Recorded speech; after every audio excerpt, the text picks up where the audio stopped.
My name is Kate, and I'm 40 years old. I've been married to my husband, Mason, for 10 years. He's the same age as me, and we used to work together in the same department before moving to different branches. Mason is a responsible man who's well liked by his team. He can be a bit proud and doesn't like showing any weakness. He used to be very confident and masculine, and everyone at work admired him. He was expected to be promoted without any trouble. I'm the opposite, quiet and shy. I was surprised when he showed so much interest in me since we have such different personalities. After dating for 2 years, he proposed to me with a big bouquet of roses. I had never felt so loved by a man, so I immediately said yes and looked forward to starting a great life together. But then, things took a turn. We ended up living with his parents, which I wasn't expecting. I wanted to say no, but Mason insisted, saying his parents were good people and that they were really excited to have me live with them. I couldn't refuse. For the past 10 years, I've lived with his parents, and it's been really tough. Every morning, my mother-in-law would complain, "Kate, you forgot to clean the entrance again," she'd say, even after I'd already made breakfast for everyone. I would apologize, but she'd reply, "Just saying sorry isn't enough, go clean it now." Even though I had to go to work, I was treated like a servant in the mornings. I had to wake up at 5 a.m. to cook breakfast and clean, while my mother-in-law, who didn't work, didn't help at all. I'd rush through everything, go to work, come home, and immediately start making dinner. By the time I went to bed, I was completely exhausted. This daily routine drained me, and I became weak and sick. I think it was all the stress. My mother-in-law would continue to criticize me, saying things like, "Do the cleaning properly so the neighbors don't think we're neglecting it." She'd say this while sitting in the living room, eating the breakfast I made. "If you don't hurry, you'll be late for work," she'd add. Throughout all of this, Mason never defended me. His father would pretend not to notice, hiding behind his newspaper. Living with my in-laws has been terrible. The stress made me lose so much weight that I started to look unhealthy. My period stopped, and I couldn't get pregnant. Despite this, my mother-in-law kept blaming me for everything. Before marriage, I was healthy and cared about my appearance. Now, I looked different, and I didn't even recognize myself. The stress and the shock of my reflection made me feel depressed, and I became completely submissive to my mother-in-law. I lost all motivation to leave the house. Then, I received the news that my father had suddenly passed away in an accident. I hadn't visited my parents in a long time because Mason and his mother would criticize me for wanting to go. I regret not seeing him more before he passed away. My parents' home is about an hour's drive from my in-laws' house, so it's not far. I asked if they would come to my father's funeral, but they refused. When I told them about it, they quickly cut me off, saying, "Just have your family there," without even letting me finish. I was shocked by how cold they were. I simply said, "I understand," though I was angry and sad. At the funeral, many people came because my dad had many connections. They all showed how much he was loved. When I saw my mother, she was shocked by how much weight I had lost. She asked if I was sick, worried that I might be seriously ill. I assured her I was fine, but the stress of everything had taken a toll on me. After calming her down, I decided to tell her the truth about what had been happening at home. I explained how my mother-in-law had been treating me, and how I had been feeling exhausted. I told her it was like being bullied by my in-laws. She gave me a piece of paper, my father's will. It said that I was going to inherit $790,000. The money was mine to decide how to use. I was stunned by the amount but also felt hopeful. With this inheritance, I could finally leave my in-laws' house and build a life for myself away from the stress. When I got back home, I did the usual chores, thinking about the money and my desire to leave. I wanted to talk to Mason about it. That night, when we were alone, I brought up the inheritance. When I told him how much I was inheriting, he was shocked but happy. Then, before I could suggest anything, he said something that shocked me even more. "We need to transfer that money to my mom's bank account." I was confused. "Why? I inherited it, so it's mine." He got angry and slammed his hand on the table, saying, "A wife's money belongs to her mother-in-law." I couldn't believe what he was saying. I was scared. The next morning, both Mason and his mom approached me, demanding that I give them the inheritance money. "But it's mine," I protested. They insisted I transfer it to my mother-in-law's account. It felt like they were determined to take it, no matter what.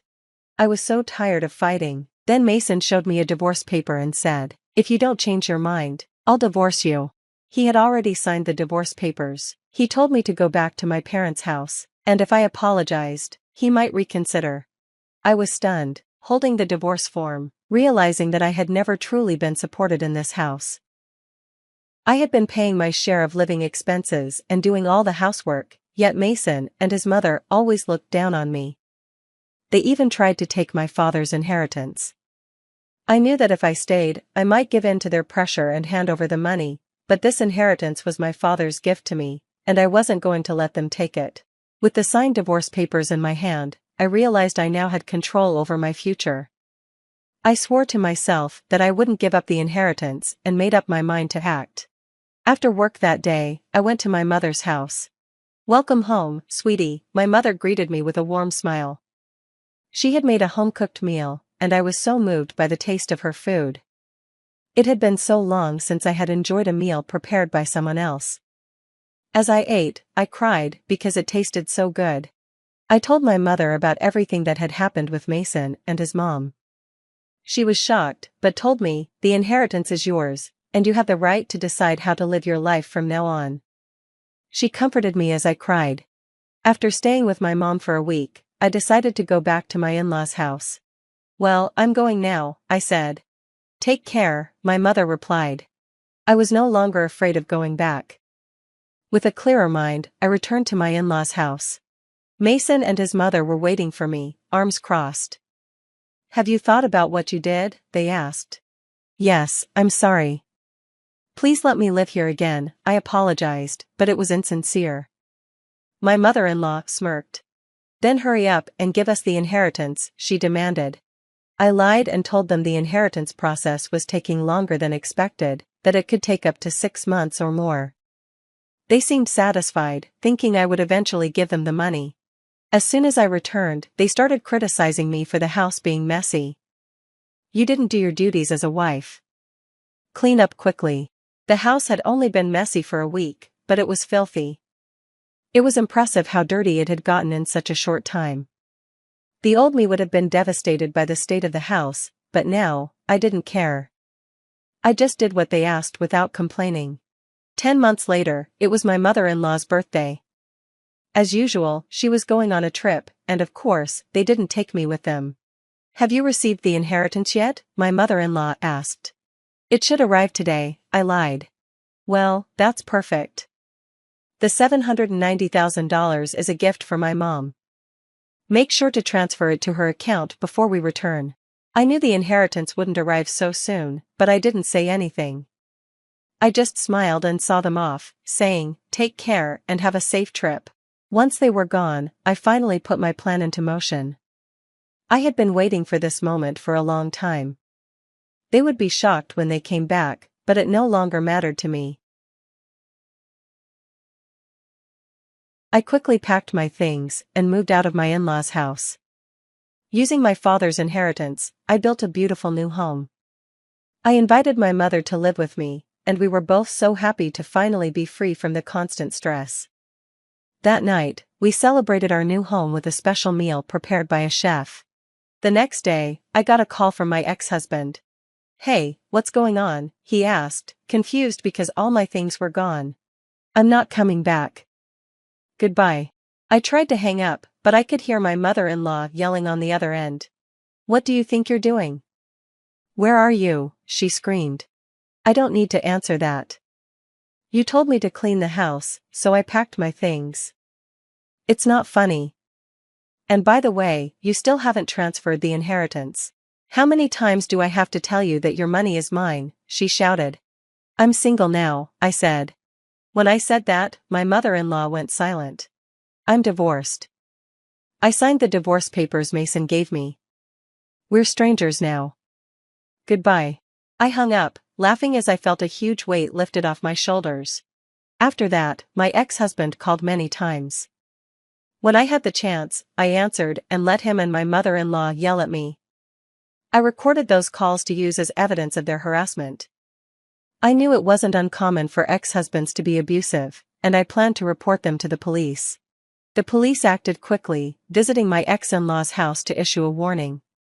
It was embarrassing for them, especially since my ex-husband had a high position at work. His colleagues, who didn't like him, spread rumors about him. Eventually, even people from my work heard about it. I told my colleagues, yeah, I'm divorced. The bullying from my mother-in-law and my ex-husband's abuse was too much.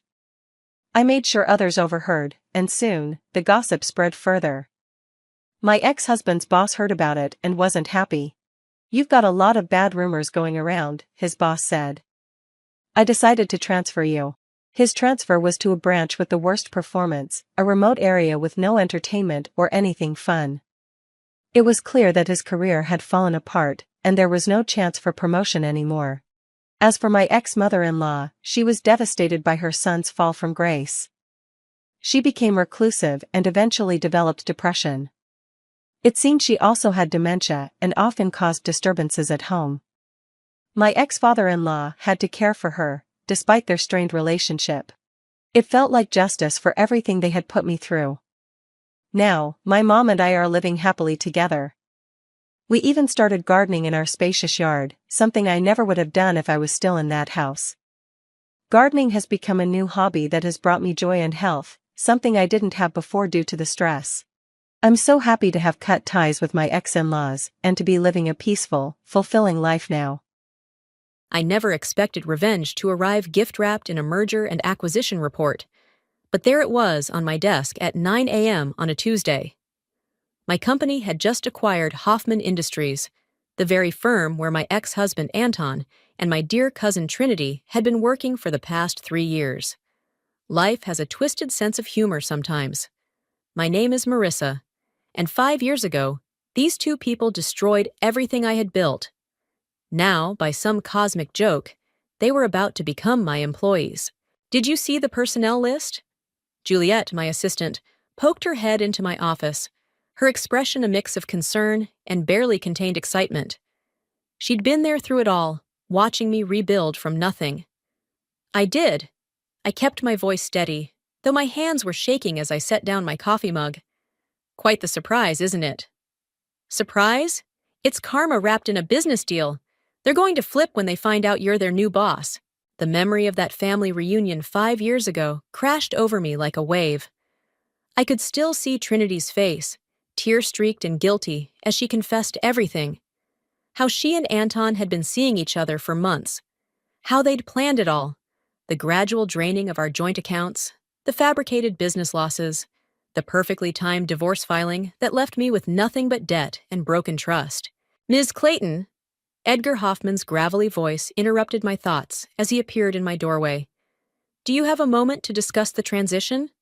I gestured for him to enter, noting how his expensive suit couldn't quite hide his discomfort. He'd sold his company to me for a reason, and I had a feeling I was about to find out why.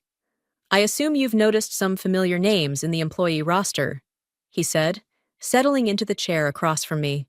"Hard to miss your own ex-husband and cousin," I replied dryly. Edgar shifted uncomfortably. "I should mention that Anton has been problematic lately. His department's numbers don't add up, and there are discrepancies I can't explain. It's part of why I decided to sell."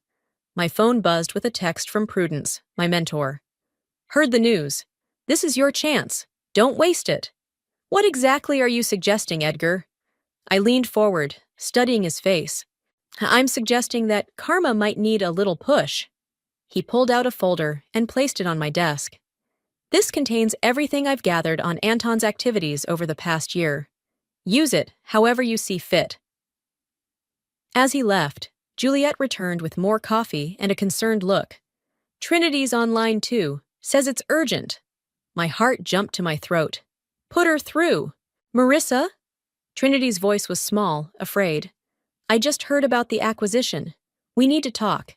There are things you don't know about Anton, about what really happened." 5 years too late for explanations, don't you think?" "Please," she whispered. "It's not what you think. I made terrible mistakes, but there's more to the story. Anton, he's not done hurting people. You need to know the truth before—" The line went dead. I sat there, staring at the phone, while Juliet watched me with worried eyes. "What are you going to do?" Looking down at Edgar's folder, then at the merger documents that had started this all, I felt a smile creep across my face. I'm going to do what I do best, run this company. If that happens to make certain people uncomfortable, well, that's just business, isn't it? My computer pinged with a new email. Anonymous sender, subject line. What you don't know about Prudence Hill.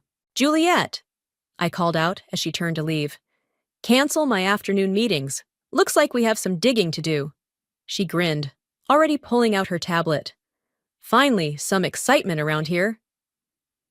As I opened the email, I couldn't help but think about how I'd built my company focusing on women's empowerment, helping others find their strength after betrayal. Now here I was, faced with the ultimate test of my own principles. Would I choose revenge, or would I rise above it? The answer, I suspected, lay somewhere in Edgar's folder and this mysterious email. Either way, Anton and Trinity were about to learn what happens when you underestimate the woman you left behind. I picked up my phone and texted Prudence back. Meeting tomorrow, 8 a.m. Bring everything you know about Anton's current projects. The response came instantly. Time to make them pay? I stared at her message for a long moment before replying. Time to uncover the truth, all of it. Whatever game was being played here, I had a feeling I was no longer just a pawn. The question was, who else was moving pieces on this board? The click of my heels echoed through Hoffman Industries' lobby as I walked in for the first transition meeting. Heads turned, whispers followed, and I caught the exact moment Anton recognized me, his coffee cup frozen halfway to his mouth, face draining of color. Welcome to your new workplace, I announced to the gathered employees, my voice steady despite my racing heart.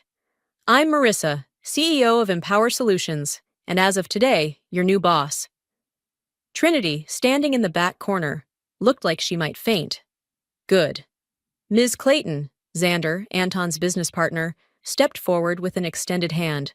We've heard impressive things about your leadership style. His smile seemed genuine, but there was something calculating in his eyes. Thank you. I believe in transparency and direct communication, I said, looking straight at Anton. Speaking of which, department heads, my office in 15 minutes. As the crowd dispersed, Juliet appeared at my elbow. Prudence is waiting in the conference room with those files you requested. Tell her I'll be there shortly. And Juliet? Keep an eye on Trinity. She looks ready to bolt. I'd barely reached the elevator when Anton caught up with me. Marissa, wait! That's Miss Clayton to you. I cut him off, stepping into the elevator. To my annoyance, he followed. You can't just walk in here and... Actually, I can. I own this company now. But don't worry, your position is safe. I smiled sweetly. For now. The elevator doors opened to reveal Trinity waiting in the hallway. Marissa, please, can we talk? Office hours are between 9 and 5. Schedule it with my assistant. I walked past her, but her next words stopped me cold. It's about Edgar. He's not who you think he is. I turned slowly. You have 2 minutes. Trinity glanced nervously at Anton, who stood watching us with clenched fists. Not here, not with him around. My office, now. I led them both inside, where Prudence was already waiting with a stack of folders. Well, isn't this cozy? Prudence remarked dryly. Shall I stay? Please do. I sat behind my desk, studying the 3 faces before me. Talk. Trinity took a shaky breath. Edgar's been manipulating company finances for years. Anton discovered it 6 months ago, but Edgar threatened to frame him if he spoke up. That's convenient, I said, opening one of Edgar's folders. Because according to these records, Anton's been doing some creative accounting himself. Those documents are fake, Anton snapped. Edgar set me up. Like you set me up 5 years ago? The words came out sharper than intended. That wasn't, Anton started, but my phone buzzed with another anonymous email. Check Prudence's laptop. Folder marked Project Phoenix. Password, Revenge 9985. I glanced at Prudence, who was suddenly very interested in her phone. Everyone out, I ordered. Except you, Prudence. We need to talk.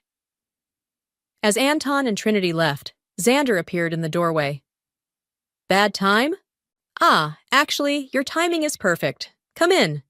I turned to Prudence. Would you mind if I borrowed your laptop? There's something I need to verify. She hesitated just a fraction too long. Of course not. Interesting, Xander mused, watching the exchange. You might want to see this first. He placed a USB drive on my desk. Security footage from last week shows some rather interesting late-night meetings between certain parties. My phone buzzed again. Don't trust anyone. Meeting tonight, 8 p.m., Carter's Cafe. Come alone. Prudence, I said carefully, why don't we reschedule our meeting? I'm sure you have plenty to handle with the transition. She gathered her things, face unreadable. Of course, but Marissa, remember who helped you rebuild when you had nothing? After she left, Xander leaned forward. You've stepped into a snake pit. So I'm gathering. The question is, which snake bit first? He smiled grimly. That's what makes it interesting, isn't it? By the way, Trinity's been trying to resign for months. Edgar wouldn't let her. Why? That's the million-dollar question. He stood to leave. Watch your back, Marissa. Not everyone here is what they seem. After he left, I opened my email to find another anonymous message. Prudence Hill has been working with Edgar for years. But that's not the worst of it. Tonight, I'll tell you everything. I stared at the message, then at the USB drive Xander had left. Something bigger was at play here, something that went beyond my personal vendetta against Anton and Trinity. Juliet poked her head in. Your next meeting's in 5 minutes. Also, Trinity left this for you. She handed me an envelope. Inside was a single photo from that family reunion 5 years ago. Me, Trinity, and Anton, all smiling. On the back was written, Things aren't always what they seem. I'm sorry for more than you know. I tucked the photo into my desk drawer. 8 hours until my meeting with the anonymous emailer. 8 hours to decide who to trust. If anyone. Carter's Cafe was nearly empty when I arrived at 7:55 p.m. The barista pointed me toward a corner booth, where, to my surprise, Edgar sat nursing a coffee. You're the anonymous emailer? I slid into the seat across from him. No. He pushed a manila envelope across the table. But I know who is. And after tonight, so will you. Before I could respond, my phone lit up with a text from Juliet. Urgent. Someone's accessing confidential files from Prudence's computer right now. Excuse me. I stood up, but Edgar grabbed my wrist. Wait. There's something you need to see first. He nodded toward the envelope. I sat back down and opened it. Inside were photographs, dozens of them. Prudence meeting with Edgar at various locations over the past year. Trinity looking terrified while Edgar handed her something. Anton and Prudence having what appeared to be a heated argument outside a restaurant. What is this? Insurance, Edgar said quietly. Against what's about to happen. My phone buzzed again. This time from an unknown number. Don't trust Edgar. Check the cafe's kitchen. I looked up sharply. Why did you really sell your company? Because... A crash from the kitchen interrupted him. We both turned to see Xander stumbling out, clutching his side.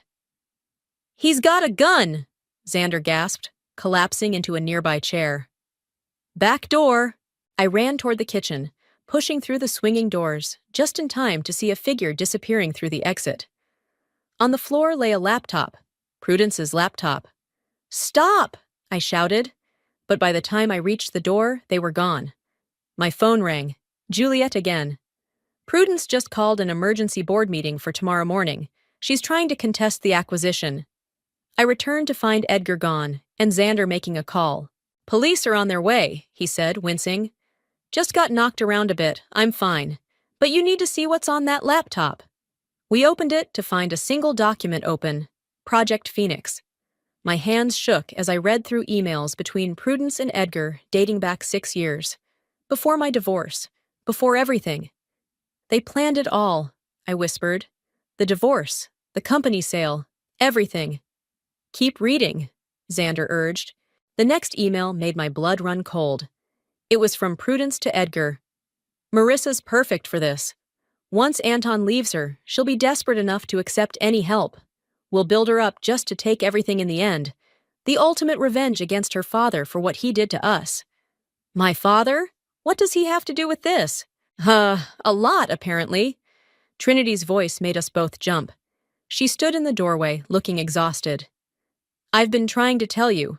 Prudence and Edgar were business partners with your father 20 years ago. He caught them embezzling and turned them in. Edgar went to prison. Prudence lost everything. And you know this how? Xander asked. Because they've been blackmailing me with it. My father helped cover up their original crime. They threatened to expose him if I didn't help them get to you through Anton. My phone buzzed with another anonymous message. Now you know why. Meeting tomorrow, 7 a.m., your office. Bring the laptop. The police will want to see this, Xander said. No, I replied firmly. Not yet. First, I want to hear what our mystery emailer has to say. I turned to Trinity. You're coming clean about everything tomorrow. No more secrets. She nodded, tears in her eyes. I never wanted to hurt you. Anton didn't either, not really. We were both just pawns in their game. Speaking of Anton, Xander checked his phone. He just texted me. Prudence called him in for a private meeting tonight. Let me guess. She's offering him a deal to testify against me at tomorrow's board meeting? Probably. What are you going to do? I picked up Prudence's laptop and the envelope of photos. I'm going to do what I should have done 5 years ago. Fight back. As if on cue, my phone lit up with texts from both Anton and Prudence. Anton, we need to talk. It's not what you think. Prudence, don't do anything rash, dear. Remember who your real friends are. I showed the messages to Xander and Trinity. Looks like everyone's choosing sides. And which side are you on? Xander asked carefully. I thought about the photos, the emails, the years of manipulation. I'm on the side of truth. Tomorrow morning, everything comes out. Every last dirty secret. Trinity touched my arm gently. Be careful. They've spent years planning this. So have I replied. I just didn't know it until now. As we left the cafe, police sirens wailing in the distance, I couldn't help but wonder, who would be left standing when the dust settled? The answer would come sooner than any of us expected. I arrived at my office at 6:45 a.m., coffee in hand, to find Anton already waiting outside my door. His usually immaculate appearance was disheveled, like he hadn't slept. Don't say anything, he blurted as I approached. Just look. He handed me his phone, showing a recording of his meeting with Prudence from the night before. In the video, Prudence sat behind her desk, calm and collected. It's simple, Anton. Either you help me take her down, or I release proof that you knew about the embezzlement all along. But I didn't know anything. Doesn't matter. I have documents that say you did. Your choice. I handed the phone back. Why are you showing me this? Because I'm done being their puppet. He ran a hand through his hair. What happened 5 years ago? It wasn't all what you think. Prudence approached me first, showed me fake evidence that you were stealing from the company. I was stupid enough to believe her. And Trinity? They used her to drive us apart. Said they'd destroy her father if she didn't play along. He checked his watch. She's meeting with the board right now, telling them everything. My phone buzzed. A text from Juliet. Prudence just arrived with 2 lawyers. Edgar's here too. Time to end this, I muttered, unlocking my office door. Inside, sitting calmly at my desk, was an elderly man I hadn't seen in 15 years. Hello, sweetheart, my father said quietly. What are you? I'm the anonymous emailer. He stood slowly. I've been tracking Prudence and Edgar for years, gathering evidence. When I heard they were targeting you, I had to act. You could have warned me 5 years ago, I said coldly. I tried. The night before Anton left, I came to your house. Prudence was there. She told you I was drunk, trying to cause trouble. Remember? I did remember. I'd turned him away. The door burst open, and Xander rushed in. They're calling an emergency vote to remove you as CEO. Right now. Like hell they are. I grabbed Prudence's laptop and the envelope of photos. Dad, you coming? He smiled. Wouldn't miss it. The boardroom was packed. Prudence stood at the head of the table, Edgar beside her, both looking supremely confident. Trinity sat in the corner, pale but determined. The board members watched in confused silence as we entered. Perfect timing, Prudence smiled. We were just discussing your removal for corporate espionage. Funny, I set the laptop on the table. I was about to discuss yours. You can't prove anything, Edgar snapped. Actually, my father stepped forward, we can prove everything. Prudence's face went white. Richard, you're supposed to be dead? He smiled grimly. Sorry to disappoint. I've been watching you destroy lives for too long. I connected the laptop to the projector. Let's start with Project Phoenix, shall we? Your grand plan for revenge against my father by destroying his daughter? It's all lies, Prudence declared, but her voice shook. The police have copies of everything, Xander announced, including the recording of you threatening Anton last night. Trinity stood up. I've already given my statement about the blackmail. As have I, Edgar said quietly. Everyone turned to look at him. I'm tired, he continued. Prudence, it's over. I already signed a full confession this morning. You what? Prudence shrieked, lunging for him. Two security guards I hadn't noticed stepped forward to restrain her. The SEC has been investigating for months, my father explained. Edgar chose to cooperate in exchange for leniency. I turned to the board members. Every document is in the folders in front of you. Take your time reviewing them. I'll be in my office. As I turned to leave, Prudence called out, You have no idea what your father did to us. No, I replied, but I know what you did to me. The difference is, I'm choosing to end the cycle of revenge. Back in my office, Anton waited with Juliet. The police are here, Juliet announced. They want statements from everyone. Tell them we're ready, I looked at Anton. All of us. He nodded. For what it's worth, I'm sorry, for everything. I know. I surprised myself by meaning it. We were all manipulated, but it ends today. My father touched my shoulder. You did good, kid. Better than I ever did. We're not done yet, I said, watching through my office window as Prudence was led away in handcuffs. The real work, rebuilding trust, healing relationships, that's just beginning. Speaking of which, Juliet interrupted, the board wants to meet again tomorrow. Something about discussing the company's new direction. I smiled. Tell them I look forward to it. After all, this company was built on empowerment and second chances. Maybe it's time we lived up to that. As everyone filed out to talk to the police, I sat at my desk, looking at that old photo Trinity had given me. Sometimes the best revenge isn't revenge at all. It's breaking free from the cycle that trapped you in the first place. My phone buzzed one last time. Proud of you, daughter. Coffee soon? For the first time in years, I replied, yes. The morning after Prudence's arrest, I found Trinity waiting in my office, clutching a thick manila folder. There's more, she said without preamble. Prudence kept records of everything. I found these in her private safe after the police left. I took the folder, my coffee forgotten on the desk. Inside were photos, documents, and emails dating back 20 years. How did you get into her safe? She made me memorize the combination years ago.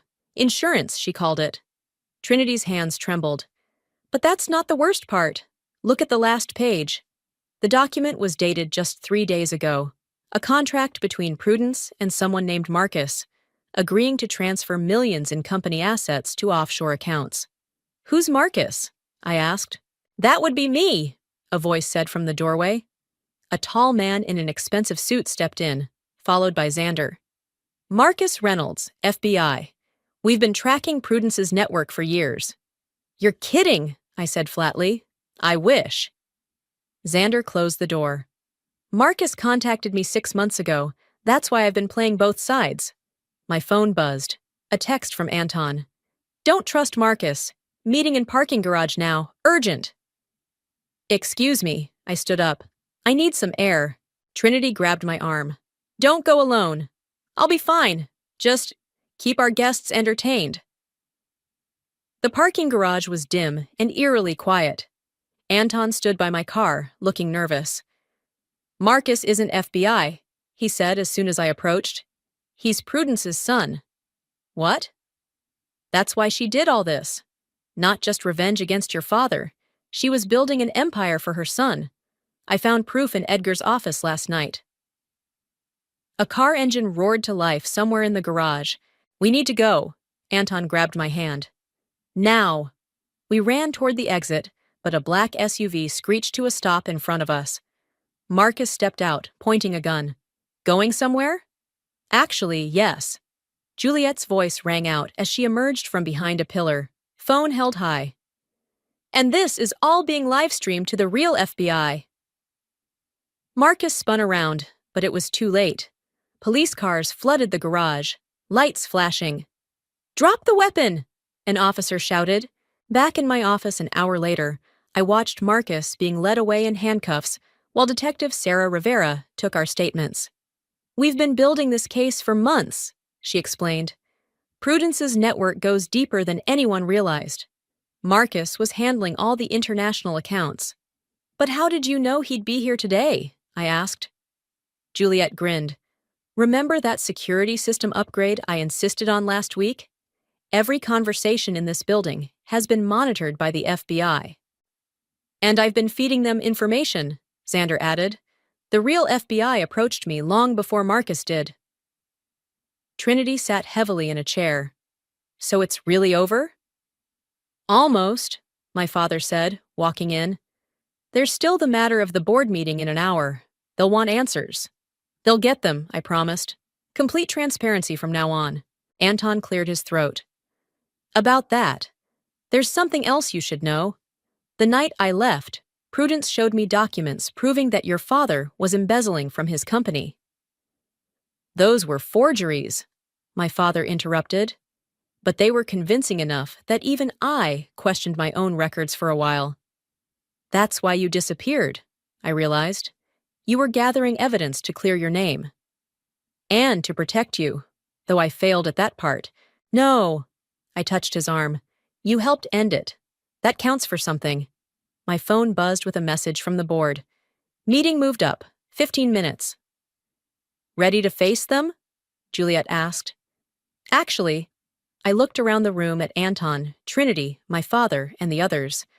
"I think we all need to face them. Together."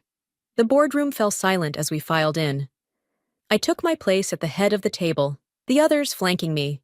"Before we begin," I addressed the board, "you should know that everything that's happened, the good, the bad, and the ugly, has taught me something crucial about leadership.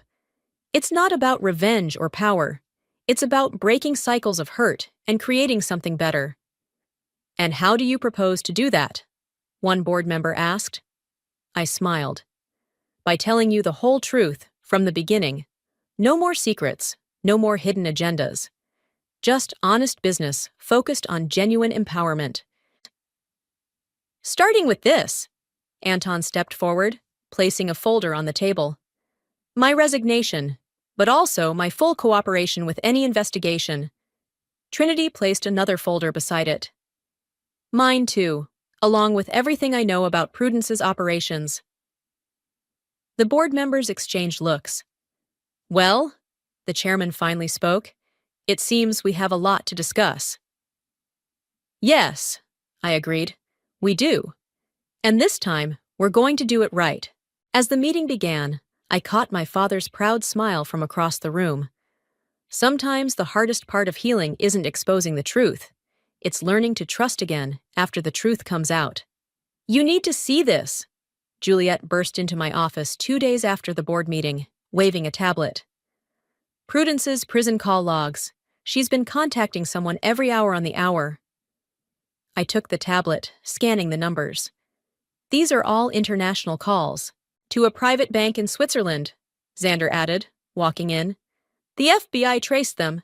There's still money missing. Millions." My father appeared in the doorway. "And I think I know where it is." He held up an old photograph. "Remember your mother's art gallery?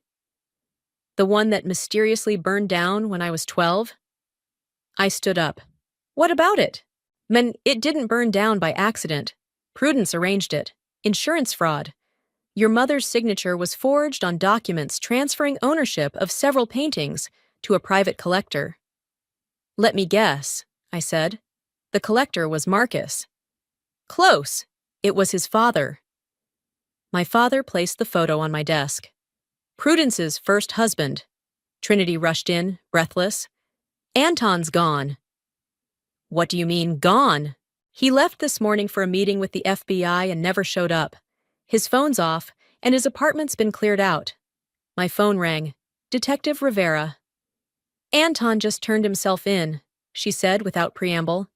He's offering evidence about art forgeries dating back 20 years. Says it involves your mother's gallery. I put the phone on speaker. We were just discussing that. What kind of evidence? Shipping manifests, bank transfers, insurance claims. He says Prudence has been using forged artwork as collateral for loans. The real paintings are in a vault somewhere. Switzerland, Xander cut in. That's what the calls are about. She's trying to move them. I know where, my father said quietly. Your mother told me before she died. There's a private vault in Geneva. She discovered it right before the gallery fire. Why didn't you ever say anything? Because Prudence threatened to hurt you if I did. After your mother's death, I couldn't risk it. My phone buzzed with a text from an unknown number. Vault 247, passcode 031285. Hurry. That's my birthday, I whispered. It's a trap, Juliet warned. Probably, I agreed, but it's also our only lead. I'm coming with you, Trinity declared. We all are, Xander added. Detective Rivera's voice crackled through the speaker. I can have Interpol meet you there. When do you want to move? I looked at my father. How fast can you get us to Switzerland? My private jet's fueled and ready. I've been waiting for this moment for 20 years. 6 hours later, we stood outside the private vault facility in Geneva. Interpol agents positioned themselves discreetly around the building, while Detective Rivera coordinated with local authorities. Ready? My father asked. I entered the code. The vault door clicked open. Inside, instead of paintings, we found Marcus sitting calmly at a table. Took you long enough, he smiled. Mother said you'd figure it out eventually. Where are the paintings? I demanded. Safe, like Anton, like everything else we've worked for. It's over, Marcus. Detective Rivera stepped in, gun drawn. We have Anton's evidence. Do you? He slid a phone across the table. Call him. I dialed Anton's number. A phone rang somewhere in the building. Down here, Trinity called from the hallway. We found Anton in another vault, tied to a chair, but unharmed. I'm sorry, he said as we untied him. They grabbed me outside the FBI office. Marcus said he'd hurt Trinity if I didn't cooperate. The paintings? My father pressed. In there. Anton pointed to a large safe. But you need Prudence's fingerprint to open it. No, I smiled. We don't. I pulled out the photo my father had shown me earlier. We just need this. What's so special about that photo? Marcus demanded. Look at the frame, my father said. Your mother's fingerprints, preserved in the original varnish, from the day she stole it from my wife's gallery. Detective Rivera held up a portable scanner. Shall we? The safe clicked open, revealing dozens of carefully wrapped paintings. My mother's collection, I breathed. All of it. And proof of every fraud Prudence ever committed, my father added. She kept records with each painting. Marcus lunged for the door, but Xander was faster, tackling him to the ground. You know what the funny thing is? I told Marcus as Interpol agents cuffed him. None of this was necessary. 20 years of revenge, manipulation, and crime. For what? The gallery was already successful. The paintings were already valuable. You don't understand, he spat. It was never about the money. It was about making your family suffer like mine did. No, my father said quietly. It was about your mother's bitterness destroying everything she touched, including you. As we watched Marcus being led away, Trinity touched my arm. What happens now? I looked at the paintings, at Anton's apologetic face, at my father's tired eyes. Now we restore what was stolen, not just the art, but the truth. And then we move forward. Together? She asked hesitantly. Together, I confirmed. All of us. Sometimes the greatest treasures aren't found in vaults. They're found in the moments when truth finally sets everyone free. 1 month after the Switzerland incident, I stood in my mother's restored gallery, now filled with the recovered paintings. The grand reopening was scheduled for tomorrow, but tonight was just for family, whatever that meant now. The insurance company finally settled, Juliet announced, handing me a check. Full value of the original claim, plus 20 years of interest. Donate it, I decided, to art education programs. Mom would have liked that. Speaking of donations, Trinity walked in carrying a large canvas. Look what I found in Anton's storage unit. My breath caught. It was my mother's self-portrait, the one I thought had burned in the fire. She was beautiful, Anton said softly from the doorway. I've been keeping it safe since that night. Prudence ordered me to destroy it, but I couldn't. Why didn't you tell me sooner? Because I didn't deserve your forgiveness yet. He stepped forward. Maybe I still don't. That's not your call to make, my father interrupted, joining us. Forgiveness isn't earned, it's given. Your mother taught me that, he added, looking at me. The gallery door chimed. Detective Rivera entered with a thick folder. Prudence's sentencing is tomorrow, she announced, but there's something you should see first. She laid out several photographs on a nearby table. These were found in Marcus's apartment. The photos showed my mother with Marcus's father, laughing, embracing. They were having an affair, Detective Rivera explained, until your mother ended it and married your father instead. So this whole thing, I started, was Prudence's revenge for a love triangle from 30 years ago, my father finished.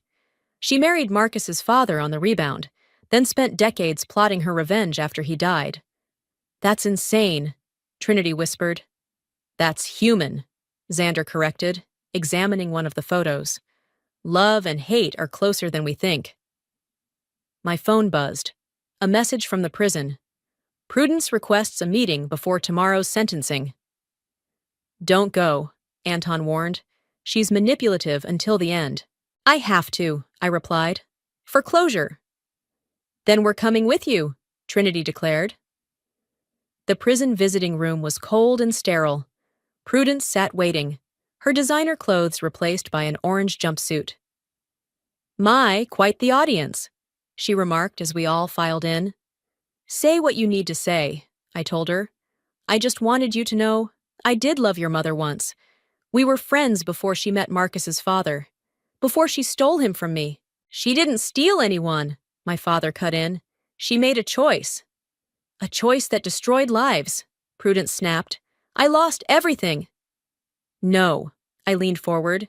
You threw everything away. Every relationship, every opportunity for happiness. You poisoned it all with revenge. And what about you? She challenged. Aren't you here for revenge too? I'm here for truth. There's a difference. The truth? She laughed bitterly. The truth is, you're just like me. We both built companies from nothing after betrayal. But that's where the similarity ends, Trinity spoke up. Marissa built something real. You just built more lies. Prudence's face hardened. You ungrateful little... That's enough, Detective Rivera interrupted. Time's up. As we turned to leave, Prudence called out, The paintings aren't worth what you think. I turned back. They're worth exactly what my mother always said. They're worth the truth they tell. And now, finally, they're telling the whole story. Back at the gallery, we gathered around my mother's self-portrait. Where should we hang it? Juliet asked. Right here, I pointed to the entrance wall, where everyone can see it first. No more hiding. To truth. Anton raised his coffee cup. To new beginnings, Trinity added. To family, my father said, putting his arm around me. The one we choose. My phone buzzed one last time. A message from the board. Emergency meeting tomorrow after the sentencing. Time to discuss the company's future.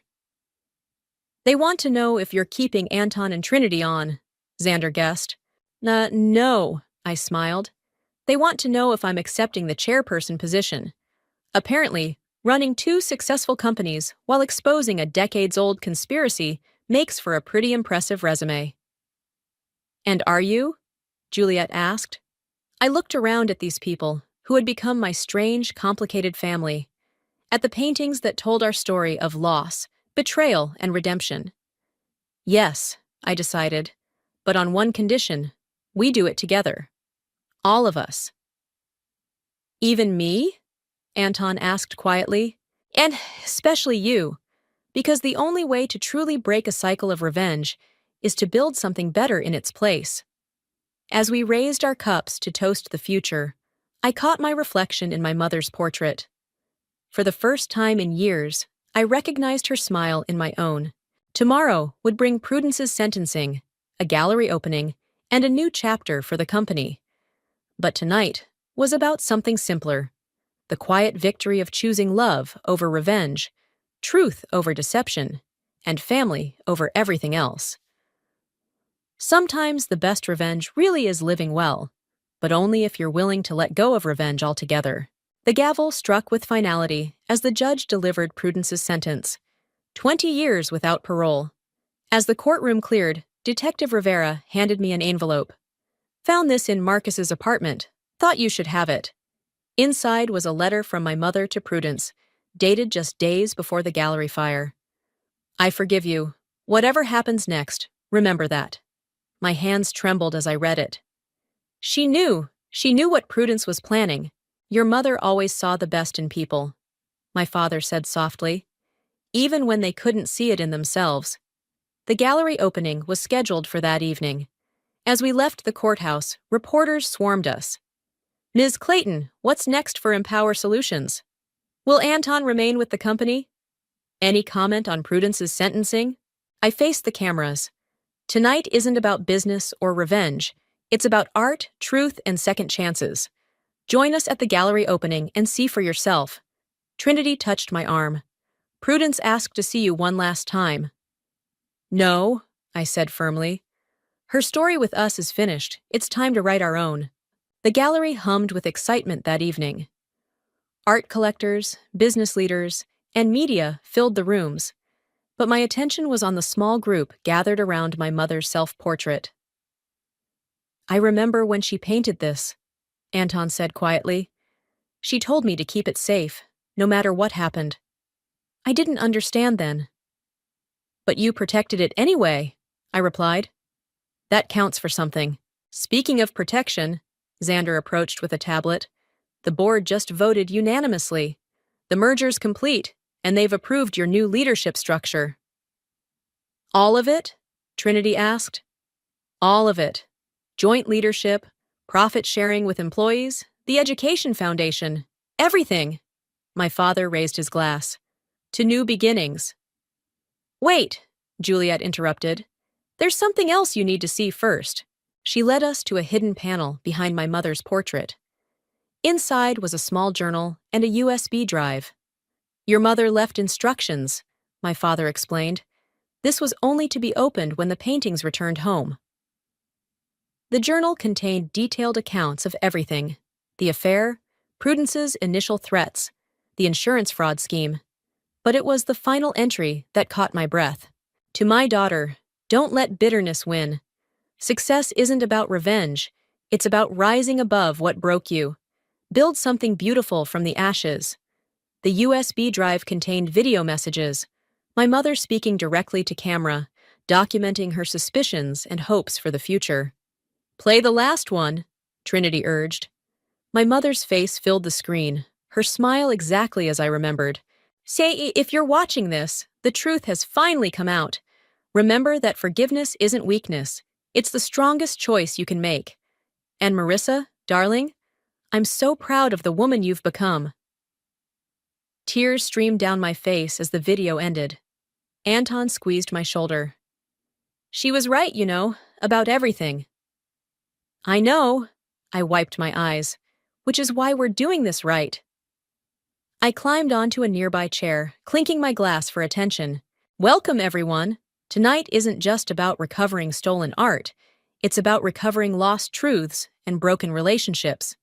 This gallery will now house the Restoration Foundation, dedicated to supporting artists and healing through art therapy. Applause filled the room. Additionally, I continued, Empower Solutions and the former Hoffman Industries will merge under a new name, Phoenix Rising Partners. Because sometimes the most powerful thing we can do is rise above our past and help others do the same. Trinity stepped forward. The Foundation's first project launches next week, art therapy programs in women's prisons. Including where Prudence is, Anton added quietly. Especially there, I nodded. Because healing has to start somewhere. As the crowd dispersed to explore the gallery, Detective Rivera approached with news. Marcus took a plea deal. He's giving up everything he knows about the international art fraud ring. Good, my father said. Let him find his own path to redemption. Juliet appeared with contracts. Ready to make it official? I looked at our unlikely family, Anton, Trinity, Xander, my father, Juliet, each carrying their own stories of redemption. Actually, I set down the contracts. First, I want to show you something. I led them to a new painting I'd commissioned, a phoenix rising from ashes, but looking back with compassion at its former self. This is who we are now, I said, not defined by what broke us, but by how we chose to rebuild. Together, Trinity added. Together, we all echoed. The gallery lights dimmed, highlighting the paintings that had sparked so much pain and healing. My mother's portrait seemed to smile down at us, her final message echoing in my heart. Success isn't about revenge. It's about rising above what broke you. And that's exactly what we did. The email from HR sat unopened in my inbox for 3 hours. I'd been staring at it between batches of laundry, between helping Noah with his math homework, between microwaving leftover mac and cheese that the kids wouldn't touch. My hands trembled as I finally clicked it open. My name is Taya, and exactly 1 year ago today, my husband of 10 years told me he'd found someone who understood him better. Her name was Sophia. She was 29, worked at his office, and apparently understood him so well that he packed his bags that same night. Mom, Noah took my iPad again. Sadie's voice pierced through my thoughts. Did not, came the predictable response from downstairs. I minimized the email and took a deep breath. Both of you, living room now. They trudged in, 8 and 6 years old respectively, wearing matching scowls that reminded me too much of their father. I settled the latest sibling dispute while my phone buzzed with a text from Angela. Did you open it yet? She wrote. About to. Kids fighting again. Girl, this could be your ticket out of retail hell. Read it. She wasn't wrong. The past year had been a blur of part-time jobs. Mornings at the coffee shop, evenings at the mall, and late nights teaching myself to code while the kids slept. The coding had started as an escape, something to focus on besides the empty side of the bed and the dwindling bank account. But somewhere between JavaScript tutorials and Stack Overflow searches, I'd found something I was actually good at. Okay, guys, homework time, I announced, settling them at the kitchen table. 20 minutes, then we'll make dinner. Back at my laptop, I finally read the email from TechFront Solutions. The coding portfolio I'd submitted had caught someone's attention. They wanted an interview. My phone rang. Angela again. Well, she demanded. They want to meet me tomorrow at 2 p.m. Holy shit, Taya! This is huge! I glanced at the kids, lowering my voice. I can't do 2 p.m. I have a shift at the mall. Call in sick. This is more important than folding sweaters at Gap. I need that job, Ang. You need a career. Your kids need their mom to stop working herself to death. Call in sick. The truth in her words stung. Last week, I'd missed Sadie's soccer game because of a shift change. Noah had started asking why we couldn't go to the movies like his friends did. What if I'm not ready? I whispered. What if... Stop it, Angela cut in. You're ready. You're more than ready. You've been coding every night for months. Your GitHub looks amazing. Yes, I checked, even though I don't understand half of it. And you know what else? What? You're 10 times smarter than that asshole who left you for his child bride. I couldn't help but laugh. Sophia's 29. Whatever. Call them all. Take the interview. Show them what you can do. After hanging up, I stared at my reflection in the laptop screen. Dark circles under my eyes, hair desperately needing a trim. Weston had looked so satisfied when he'd told me about Sophia, like he was doing me a favor by being honest. "You've let yourself go," he'd said, as if that justified everything. I opened my phone and called my supervisor at the mall. "Janet? Hi, it's Taya. I hate to do this, but I'm not feeling well. Is there any way someone could cover my shift tomorrow afternoon?" The kids looked up from their homework, surprised. Mom never called in sick. After arranging the coverage, I opened my coding projects and started reviewing. The familiar syntax brought a calm I hadn't felt all day. In the code, everything made sense. Everything had a solution. "Mom?" Sadie appeared at my elbow. "Can we have pizza tonight?" I should say no. The budget was tight, and we had perfectly good leftovers. You know what? Yes, we can have pizza. Their cheers made me smile. I closed my laptop and pulled them both into a hug, breathing in the scent of their shampoo and the lingering sweetness of their afternoon snacks. "Mom's got a big day tomorrow," I told them. "Want to help me pick out what to wear?" As we raided my closet, pulling out the few professional pieces I'd kept from my married life, I felt something shift inside me. The email wasn't just an interview invitation. It was a lifeline, a chance to show my kids, and myself, that rock bottom wasn't our final destination. "This one," Sadie declared, holding up my navy blazer. "You look like a boss in this one." Out of the mouths of babes. "You know what, sweetie? I think you're right." "Tell me about your experience with full-stack development," Hugo said, leaning back in his chair. His office overlooked the city, all glass and modern furniture, nothing like the fluorescent-lit mall where I'd spent my mornings. I took a deep breath, remembering Angela's pep talk. "I've built several applications from scratch, focusing on React for the front end and Node.js for the back end. My latest project was a scheduling system for small businesses that—" "I've seen it," he interrupted, tapping his tablet. "Clean code, intuitive interface. What interests me is how you learned all this in less than a year." "Necessity," I answered honestly. "When my husband left, I needed a way out of retail. Coding gave me that focus." Hugo's expression softened slightly. "And the determination to learn while raising 2 kids alone? They're my motivation. Every line of code is one step closer to giving them the life they deserve." He nodded, standing up. "Welcome to TechFront, Taya. Vivienne will show you around." Just like that, my life changed. Vivienne turned out to be a tall woman with silver-streaked hair and a no-nonsense attitude. "First rule," she said as we walked through the open office space. "No overtime unless absolutely necessary. We value work-life balance here." I almost laughed. Work-life balance? I've been working 2 jobs and learning to code at midnight. This feels like a vacation. Trust me, it won't for long. We're growing fast, and there are rumors of a major merger. She stopped at an empty desk. "This is you. Team meeting in 10 minutes. Ready to dive in?" The next few weeks passed in a blur.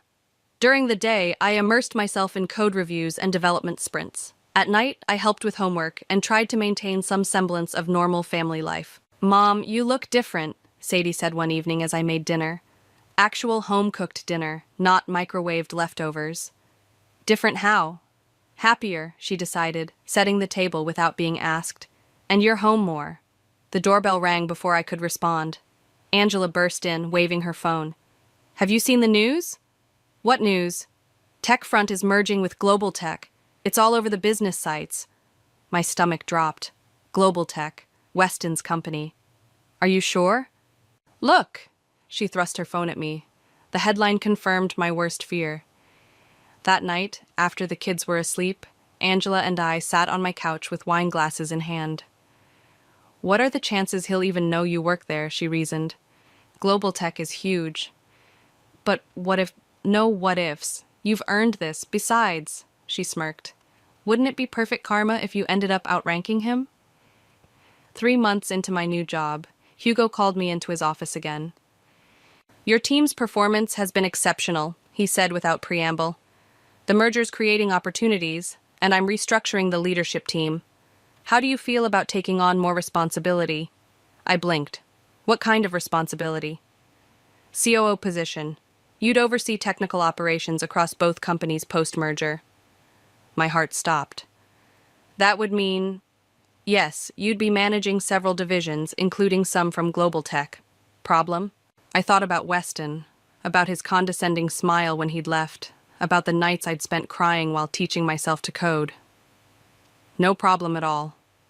That evening, Presley, one of my direct reports, stopped by my desk. Heard about the promotion. Not everyone's happy about it. Because I'm new? She shrugged. Because you're good. You're shaking things up, and some people don't like change.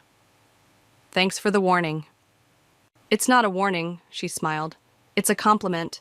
We need someone who isn't afraid to make waves. At home, I found Noah struggling with his tablet.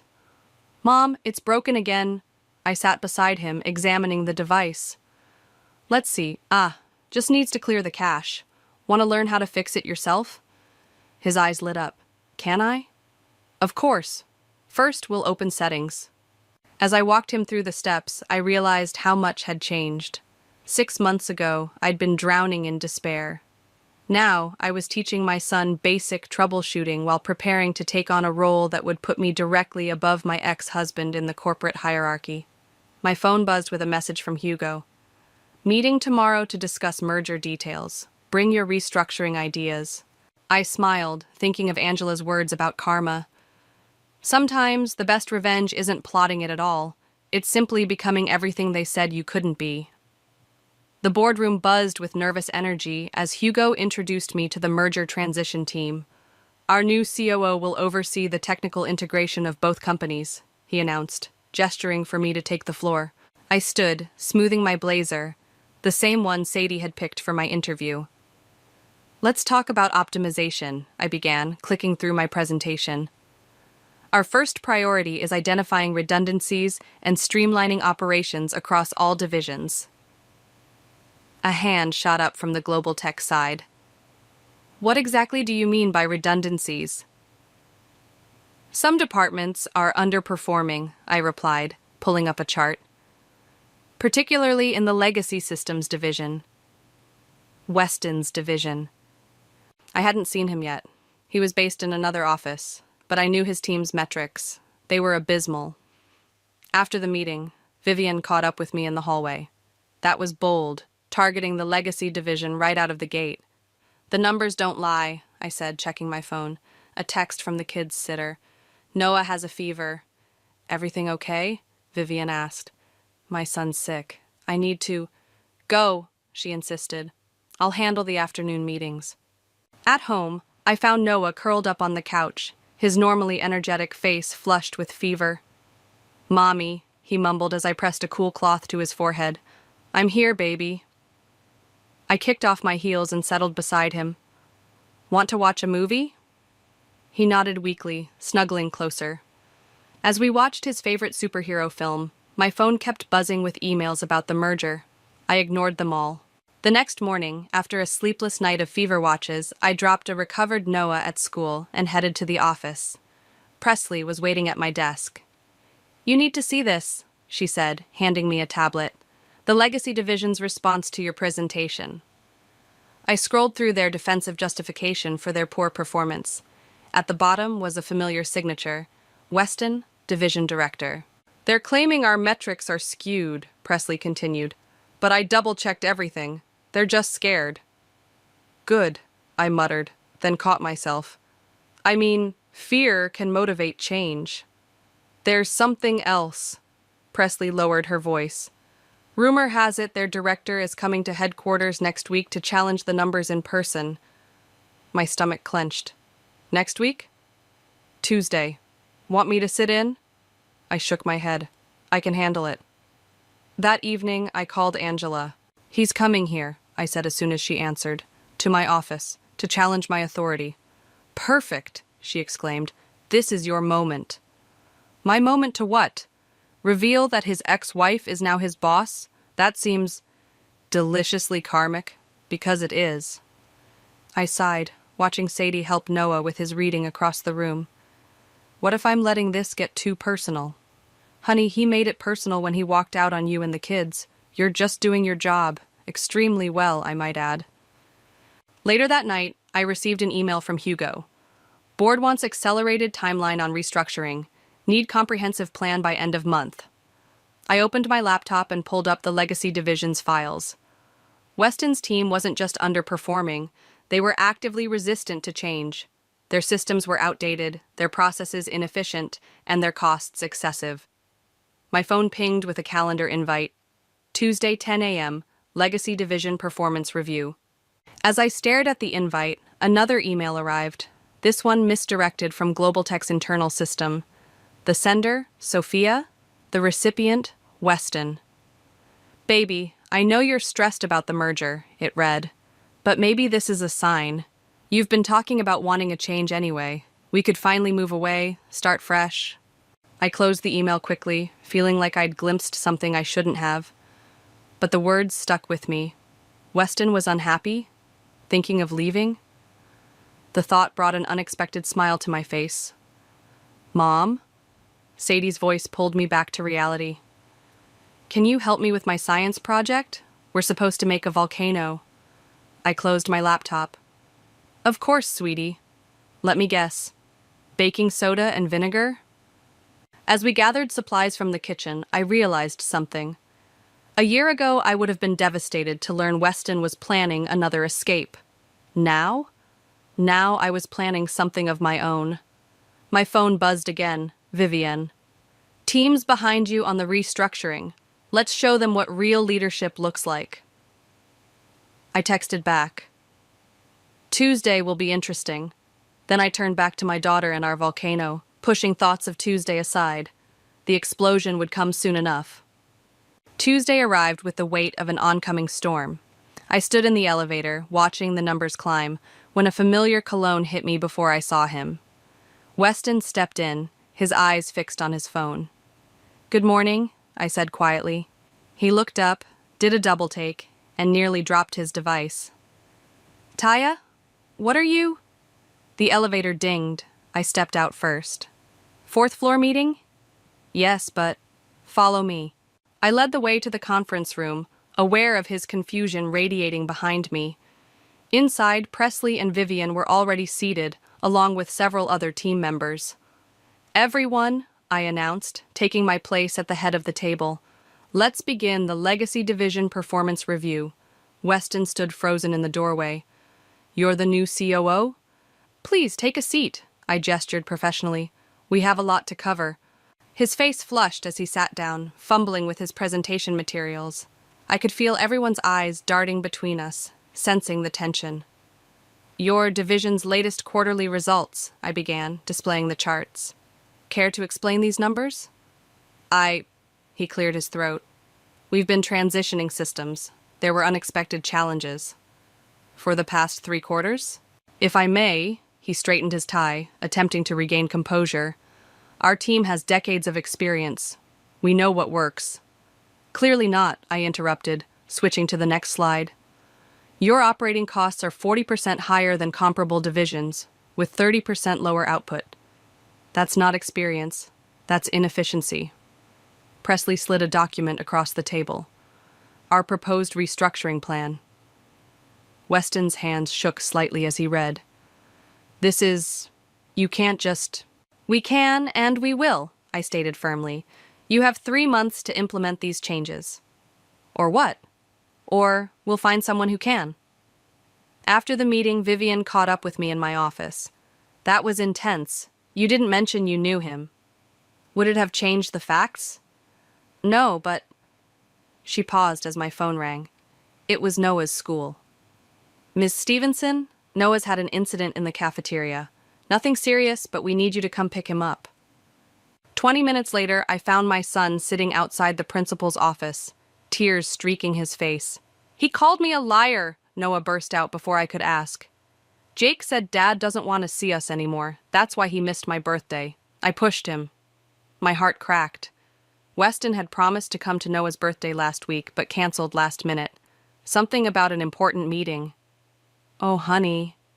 I pulled him close. Sometimes people say mean things because they're hurting too. Is it true? About Dad? No, baby. Dad loves you. He's just struggling right now. That evening, as I helped Sadie with her homework, my phone buzzed with a text from an unknown number. Sophia. We need to talk. Coffee tomorrow? I stared at the message for a long time before responding. Starbucks, 8 a.m. Mom, is this right? Sadie pushed her math worksheet toward me. Let me see. I focused on her multiplication problems, pushing thoughts of tomorrow's meeting aside. The next morning I arrived early. Sophia was already there, looking younger than I remembered, more uncertain. Thanks for coming, she said as I sat down. I know this is weird. What do you want, Sophia? It's about Weston. He's not handling things well. The merger, the review, finding out about you. That's not my problem anymore. Please, she leaned forward. He might lose his job. We're supposed to be getting married, but now he's talking about moving away. Starting over. I felt a laugh bubble up. And you want me to what? Go easy on him? Protect his job? I just thought, for the kids, don't. My voice turned to ice. Don't you dare use my children to manipulate me. Weston chose this, all of it. His department is failing because he refuses to adapt, just like our marriage failed because he refused to work at it. I didn't mean... Meeting's over. I stood up, gathering my things. Tell Weston if he wants to keep his job, he needs to follow the restructuring plan. And if he misses another one of his children's birthdays, we'll be having a very different conversation. As I walked out, my phone pinged with a message from Hugo. Board loved your restructuring presentation. Keep pushing forward. I smiled, thinking of Noah's superhero movies. Sometimes the best revenge isn't about destroying your enemies. It's about becoming strong enough that they can't destroy you. Your dad's here, I told the kids as a familiar car pulled into our driveway. Remember, just 2 hours at the park. Sadie rolled her eyes. We know, Mom. Weston knocked instead of using his old key. Progress, I supposed. When I opened the door, he looked smaller somehow, his confident swagger replaced by uncertainty. They're ready, I said before he could speak. Have them back by 5. Taya, about the restructuring. Not now, not in front of them. The kids bounded down the stairs, backpacks ready for their park adventure. I hugged them goodbye, watching until Weston's car disappeared around the corner. My phone buzzed. Presley. Emergency at the office. Need you ASAP. I found the office in chaos. Someone had leaked details of the restructuring plan to the entire legacy division. Dozens of angry emails flooded my inbox, and Presley looked ready to pull her hair out. Half of Weston's team is threatening to quit, she explained, showing me the latest messages. They're saying we're destroying years of expertise. More like years of complacency, I muttered, scanning the emails. Call an all-hands meeting. Now. Within 30 minutes, the main conference room was packed. I stood at the front, facing the sea of worried faces. Let me be clear, I began. Change is not optional. This industry moves forward with or without us. Those who adapt will thrive. Those who don't. This is bullshit, someone shouted from the back. We've been here for years. And what do you have to show for those years? I countered. Outdated systems? Bloated processes? The world is digital now. Either evolve or become obsolete. Easy for you to say, another voice called out. You've been here, what, 6 months? In 6 months, I've increased efficiency by 35% in every department I've touched. How many of you can say the same? Silence fell over the room. The restructuring continues as planned, I finished. My door is open to anyone who wants to be part of the solution. The rest of you, well, that's your choice to make. After the meeting, Vivian appeared in my office. That was ruthless. That was necessary. Maybe, she sat down, but there's something you should see. She handed me a printed email chain. My eyes widened as I read. Messages between Weston and several board members, questioning my objectivity, suggesting personal bias in the restructuring plan. "He's trying to undermine me," I said, my voice tight. "He's trying to save himself. The question is, what are you going to do about it?" Before I could answer, my phone rang, the kid's emergency ringtone. My heart stopped. "Hello? Mom?" Sadie's voice trembled. "Noah fell at the park. He's bleeding. Where's your father?" "Talking on the phone about work. Mom, there's a lot of blood." I was already grabbing my keys. "Put pressure on it, honey, I'm coming." I found them at the emergency room. Noah sat on an exam table, sporting 6 stitches above his eye. Weston paced nearby, still on his phone. "What happened?" I demanded. "He was climbing the monkey bars," Weston started. "While you were what? Plotting against me at work?" His face paled. "Taya, I can explain." "Save it." I turned to Noah, gently examining his stitches. "You okay, baby?" He nodded bravely. "The doctor said I'm tough." "Toughest kid I know," I agreed, then faced Weston. "We're done here. I'm taking them home." "Taya, please. You want to play office politics? Fine. But you do not put our children at risk while doing it." At home, after the kids were settled with ice cream and movies, I received an email from Hugo. "Board meeting tomorrow. Bring everything you have on the Legacy Division's performance." I opened my laptop, pulling up files, metrics, and documentation. If Weston wanted a war, I'd give him one. But I'd fight it my way, with facts, figures, and irrefutable evidence of his division's failures. My phone lit up with a text from Angela. "Heard about Noah. Need backup?" "No," I replied, "but I might need a witness when I destroy his father's career tomorrow." "That's my girl. Want me to take the kids after school?" I looked at Noah dozing on the couch, his sister protectively close. "Yes, tomorrow's going to be a long day." As I prepared for bed, another email arrived, from Sophia this time, but sent to Weston and accidentally copied to me. "Baby, maybe we should reconsider the transfer. Your ex-wife clearly has it out for you." I smiled, saving the email as evidence. Sometimes karma needed a little help, and I was more than happy to assist. The board meeting room felt like a courtroom, with Hugo at the head table and 12 pairs of eyes fixed on me. Weston sat across the room, Sophia surprisingly present beside him. She wouldn't meet my gaze. "Let's address the elephant in the room," Hugo began. "Weston has raised concerns about potential personal bias in our restructuring plans. Taya, your response?" I stood, connecting my laptop to the projector. "I'll let the data speak for itself." The first slide appeared, a devastating comparison of division performances. "These aren't my numbers," I explained. "These are independently audited figures spanning the past 3 years. "That's not the point," Weston interrupted. "This is clearly personal." "Personal?" I clicked to the next slide. "Like missing your son's birthday for a meeting that, according to the company calendar, never existed? Or being on your phone discussing office politics while our child needed emergency stitches? That's not fair." "What's not fair," I continued, "is watching talented team members stagnate under leadership that refuses to innovate." I distributed folders to each board member. "These are resignation letters from 6 of your top developers, all citing resistance to necessary technological updates." Sophia touched Weston's arm as he started to respond, but he shrugged her off. "You're trying to destroy everything I've built," he accused. "You're doing that yourself." I pulled up an email on the screen. "This was sent to your team last month, explicitly instructing them to ignore the new implementation protocols." The board members leaned forward, reading. Hugo's expression darkened. "That's a private communication," Weston protested. "Nothing is private when it violates company policy." I turned to the board. "The Legacy Division isn't failing because of personal vendettas. It's failing because its leader is more interested in maintaining control than adapting to change." Sophia suddenly stood up. "This isn't right. Tell them, Weston." "Tell them what?" he snapped. "About the job offer in Seattle. About how you've been planning to leave anyway." The room fell silent. Hugo raised an eyebrow. "Is this true?" Weston's face reddened. "I was exploring options. While actively undermining our restructuring efforts," I finished. putting both the company and your team at risk.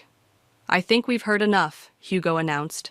Weston, please wait outside while we discuss this matter.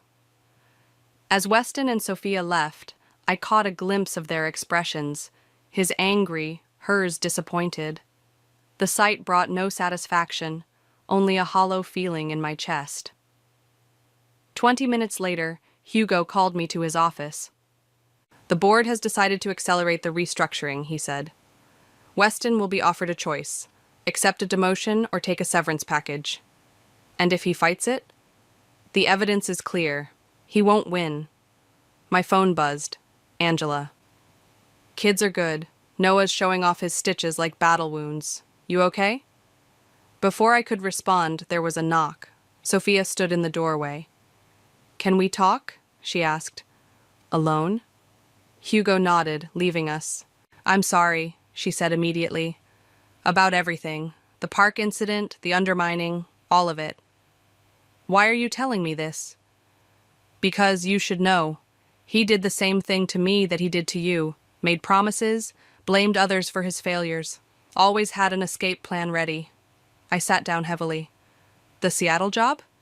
Doesn't exist. It was just another fantasy he used to avoid responsibility. She smiled sadly. You're better at this than I ever was. Standing up to him, I mean. Practice makes perfect, I replied dryly. My phone buzzed again, Sadie this time. Mom, can we have pizza tonight? Noah says his stitches deserve pizza. Looking at the message, I felt the tension leave my body. This wasn't about Weston anymore. It never really was. I have to go, I told Sophia. My kids need me. Of course, she hesitated. For what it's worth, I'm ending things with him. I deserve better. Yes, I agreed. You do. On my way out, I passed Weston sitting alone in the hallway, head in his hands. For a moment, I remembered the man I'd married. Ambitious, charming, full of dreams. But that man had vanished long ago, replaced by someone I barely recognized. The HR team will contact you tomorrow, I said professionally as I walked past. Taya, wait. Goodbye, Weston. In my car, I finally replied to Angela. Kids still up for a sleepover? I need a pizza party with my favorite people. Already ordered. Extra cheese, just like Noah likes it. I smiled, starting the engine. Sometimes the best revenge isn't about winning or losing. It's about knowing exactly who you are and what matters most. And right now, what mattered most was waiting for me with pizza and battle stories about 6 brave stitches. He took the severance, Vivian announced, dropping into the chair across from my desk. Signed the papers this morning. I nodded, focusing on my laptop screen. And the team? Already responding well to the interim leadership. Presley's handling the transition beautifully. My phone lit up with a text from Weston. Need to talk about the kids. Coffee. Everything okay? Vivian asked, noticing my expression. Just loose ends to tie up. I texted back, pick them up from school today. We'll talk then. The school parking lot was quieter than usual when I arrived. Weston was already there, looking disheveled in a way I'd never seen before. No tie, wrinkled shirt, 3 days of stubble. Sophia left, he said as soon as I approached. I know. She said I never changed, that I did to her what I did to you. The kids burst out of the school before I could respond. Noah spotted us first, his stitches now just a red line above his eye. Dad? Mom? His voice wavered with uncertainty. Hey, buddy, Weston knelt down. I owe you an apology. About the park, about your birthday, about a lot of things. Sadie hung back, watching with arms crossed, a miniature version of my own defensive stance. Are you moving to Seattle? She asked bluntly. Weston flinched. No, sweetheart. I'm staying right here. If that's okay with you guys. Why should we believe you? Her voice cracked slightly. I touched her shoulder. Sadie. No, she's right, Weston interrupted. I haven't given you any reason to trust me, but I'm asking for a chance to do better. Noah moved closer to his sister. You made Mom cry. A lot. I know. Weston's eyes met mine briefly. I made a lot of mistakes. but losing my job, losing Sophia, it made me realize what really matters. Ice cream, I said suddenly. What? 3 confused faces turned to me. Let's get ice cream. We can talk more there. At the ice cream parlor, watching the kids deliberate over flavors, Weston spoke quietly. I'm sorry, Taya, for everything. I'm not the one who needs to hear that anymore. I know, but they do, and I don't know how. Start by showing up, I said firmly. Not just when it's convenient. Every time you say you will. Build trust back one promise at a time. Like you did, with your new career. I did that for them, and for me. The kids returned with towering sundaes. Noah had chocolate sauce dripping down his chin within seconds. Dad, Sadie said between bites, if you're staying, will you come to my soccer game Saturday? I'll be there. Promise? Her eyes narrowed. Front row, with one of those embarrassing parent signs if you want. She almost smiled. Almost. Back at the school parking lot, Weston hugged the kids goodbye. Saturday, he confirmed. I promise. As he walked to his car, my phone buzzed. Hugo. Board wants to discuss expanding your role. Dinner meeting tomorrow? Everything okay, Mom? Sadie asked as we drove home. Better than okay, I assured her. How about you? She considered this. I'm still mad at Dad. But? But maybe people can change, like you did. That evening, as I helped Noah with his reading, Angela called. Heard Weston took the severance. How are you feeling? Surprisingly peaceful. Really? No urge to gloat? No victory dance? I watched Noah sound out a difficult word, his face scrunched in concentration. The victory isn't in destroying him. It's in building something better from the wreckage. When did you get so wise? Somewhere between learning Python and running a company. After putting the kids to bed, I sat on my back porch with a glass of wine. My phone lit up with an email from Presley. Team morale at an all-time high. You should see the innovations they're proposing now that they feel heard. Another text came through from Weston.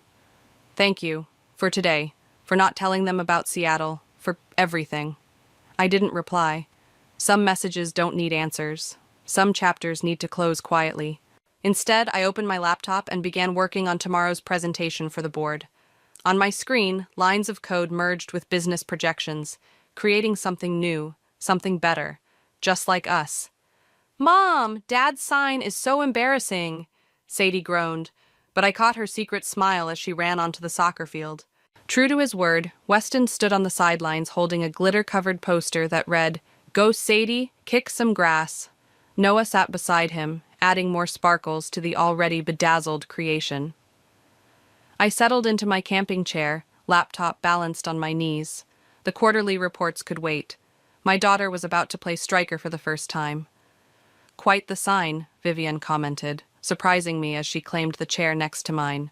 Mind if I join? My nephew's on the opposing team. You came to watch soccer on a Saturday? She shrugged. After your presentation yesterday, I figured I should see what work-life balance actually looks like. The board meeting had been unexpected. Instead of just discussing my role expansion, they'd wanted my vision for the company's future. I'd talked about flexible schedules, remote work options, and family-friendly policies. We're a tech company, I'd told them.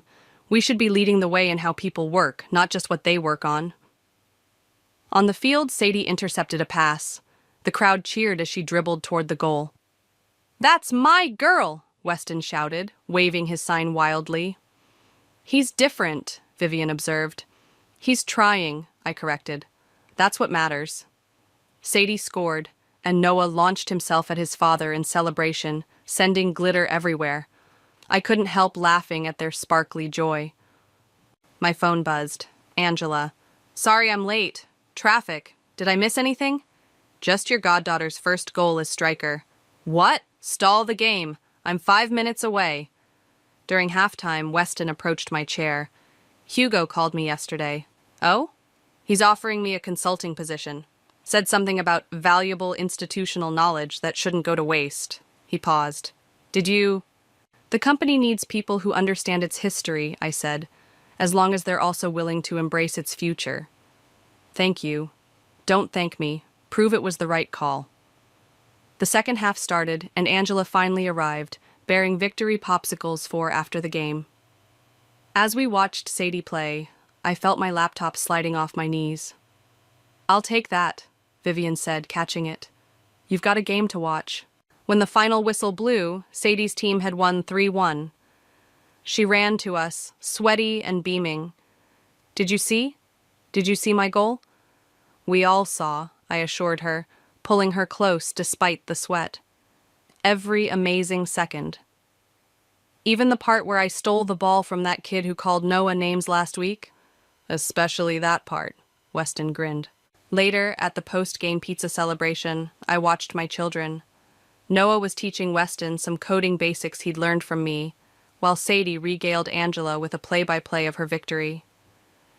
"Your team's quarterly numbers came in," Vivian mentioned, sliding into the booth beside me. "Best performance in company history." "The team did the work. I just gave them room to shine." "Like you did with him?" She nodded toward Weston. "No," I said thoughtfully. "I gave myself room to shine. Everything else just followed." My phone lit up with a message from Hugo. "Board approved all your proposals. The future looks bright." "Mom," Noah called out, "Dad doesn't understand a raise. Can you explain it to him?" I looked at my son, his stitches now just a faint line, his eyes bright with the joy of teaching something new. At Sadie, still in her soccer uniform, gesturing wildly as she described her goal. At Weston, humbled but present, genuinely trying to understand both a raise and his children. "Coming," I said, sliding out of the booth. "But first, who wants more pizza?" A chorus of "me" erupted from the table. As I walked to the counter, I caught my reflection in the window. I saw someone I barely recognized, stronger, happier, whole. Not because of revenge or success or even forgiveness, but because I'd finally learned to code my own life, debugging the parts that didn't work and building something better in their place. "Hey," Angela called out, "you okay over there?" I turned back to my family, the one we'd rebuilt from the ground up with new functions and better protocols. "Never better," I replied. And for the first time in forever, it was absolutely true. The church bells chimed 11, each resonating strike a mockery of what should have been the happiest moment of my life. I stood at the altar in my designer wedding dress, fighting the urge to check my phone again. My name is Lexi, and this was the day my world imploded. "Something's wrong," I whispered to Malik, who stood closest to me as my honorary man of honor. The gathered guests were starting to whisper, their murmurs echoing off the cathedral's vaulted ceiling. "I'm sure he's just stuck in traffic," Malik replied, but his face betrayed his concern. "Want me to call him again?" I nodded, watching as he stepped aside to make the call.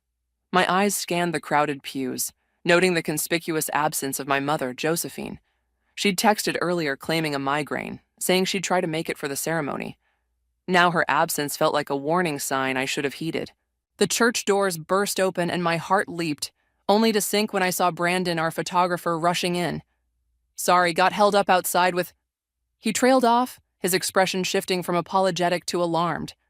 Before I could ask what was wrong, the doors swung open again.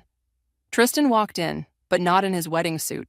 He wore jeans and a wrinkled button-down shirt, his face flushed and hair disheveled. Behind him stood my mother, wearing a red dress that seemed to mock the occasion. "Lexi," Tristan called out, his voice echoing through the now silent church. "I can't do this." I gripped my bouquet tighter, white roses crushing under my fingers. "What do you mean you can't do this?" He walked down the aisle, Josephine following close behind. The guests' heads swiveled between us like they were watching some twisted tennis match. "I've fallen in love with someone else," he announced, his voice steady and cruel. "I've been fighting it for months, but I can't deny it anymore." "Someone else?" The words felt like glass in my throat. That's when my mother stepped forward, linking her arm through Tristan's. "We never meant for this to happen, sweetheart." The church erupted in gasps and shocked exclamations. Aunt Simone jumped to her feet, pointing an accusing finger. "Josephine, how could you?" I stood frozen, my mind refusing to process the scene before me. My fiancé and my mother and my fiancé. The equation wouldn't compute. "How long?" I managed to ask, my voice surprisingly steady. 6 months, Tristan replied, having the audacity to look apologetic. We tried to fight it, but 6 months? I cut him off. So when you were helping me pick out wedding invitations, when you were calling me princess and promising forever, when you were sleeping in my bed, Josephine stepped forward. Darling, sometimes these things just, don't you dare call me darling, I snapped, finally finding my voice. Don't you dare act like you're still my mother. Nina, my best friend and lawyer, was already on her feet, phone in hand. I could see her typing furiously, no doubt documenting everything. Everyone out, I announced, my voice carrying across the stunned congregation. Show's over. Thank you for coming to witness my mother and fiancé's betrayal. Please help yourself to the reception food. I hear karma goes well with wedding cake. As the guests began filing out, some offering awkward condolences, others just avoiding eye contact, Tristan tried one more time. Lexi, we should talk about this privately. Privately? I laughed, the sound brittle and sharp. Like how you two kept your affair private? No, I think we're done here. I turned to leave, but Josephine grabbed my arm. You're making a scene, she hissed. I yanked my arm free. I'm making a scene? That's rich coming from the woman who just helped destroy her daughter's wedding. Malik stepped between us, his presence solid and protective. I suggest you both leave. Now. They retreated, but not before Tristan called out, I'll call you later to explain everything. Don't bother, I replied, my voice ice cold. I'm sure you'll be too busy with your new life. Just remember, karma's a bigger bitch than I am, and that's saying something. I walked out of the church with my head high, ignoring the pitying looks and whispers. In the bridal suite, I finally allowed myself to collapse onto a chair, my expensive dress pooling around me like broken dreams. My phone buzzed with a voicemail notification. Tristan's name flashed on the screen. Against my better judgment, I pressed play. Hey, princess. His voice dripped with false sympathy. I guess by now you know our little secret. Your mother and I, we're really happy. I hope someday you'll understand that you can't fight true love. Maybe this is for the best. You were always a bit too career-focused anyway. Your mother gets me in a way you never could. I ended the message, a cold clarity washing over me. They thought they'd broken me, but they'd just awakened something far more dangerous. My desire for revenge. And I was going to make sure they both regretted the day they decided to betray me. 2 months before the wedding disaster, I first noticed something was off. Tristan had left his laptop open while showering, and a notification popped up from my mother. Delete these messages after reading. I shouldn't have looked, but something in my gut screamed that I had to. The messages made my blood run cold. Last night was amazing, my mother had written, but we need to be more careful. Lexi's getting suspicious about your late meetings. I quickly forwarded the messages to my email, my hands shaking. Then I closed everything, making it appear untouched. That night, I bought 3 hidden cameras and a voice recorder. You're not crazy, Malik assured me a week later as we sat in his apartment, reviewing the footage I'd collected. Look at this. The video showed Tristan and my mother in our kitchen, speaking in hushed tones while I was supposedly at work. Their bodies were too close, their touches lingering too long. I need more evidence, I said, gripping my coffee mug so tight my knuckles turned white. Something concrete. You could just confront them, Malik suggested, but his tone indicated he knew I wouldn't. No, I need to understand how deep this goes. I pulled out my laptop. Help me access the family trust account? Malik, being the family's unofficial tech expert, took less than 5 minutes to break in. What we found made me physically ill. Holy shit, he breathed, scrolling through the transactions. Tristan's been transferring money from the trust to a private account for months, and look who authorized it. My mother's digital signature was on every transfer. $200,000, I whispered. They've been stealing from the family trust while planning their affair. This is way bigger than just cheating, Malik said, taking screenshots. This is fraud. A text lit up my phone. Tristan, working late tonight, princess. Don't wait up. I showed Malik the message, and he immediately grabbed his car keys. Let's see exactly what kind of work he's doing. We followed Tristan's car to an upscale restaurant across town. Through the window, we could see him and my mother in a private booth, looking very much like lovers enjoying a romantic dinner. Record everything, I instructed Malik, who was already filming with his phone. What's your plan? He asked as we watched them share a dessert, their fingers intertwining on the table. I'm going to let them think they're winning, I replied, my voice steady despite the nausea in my stomach. They want to play happy couple? Fine. Let them plan their betrayal while I plan something better. Over the next few weeks, I became the perfect, unsuspecting bride-to-be. I gushed over flower arrangements with my mother, asked Tristan's opinion on honeymoon destinations, and played my part flawlessly. Meanwhile, I gathered evidence: bank statements, photos, videos, recordings, every secret meeting, every stolen kiss, every manipulated financial document.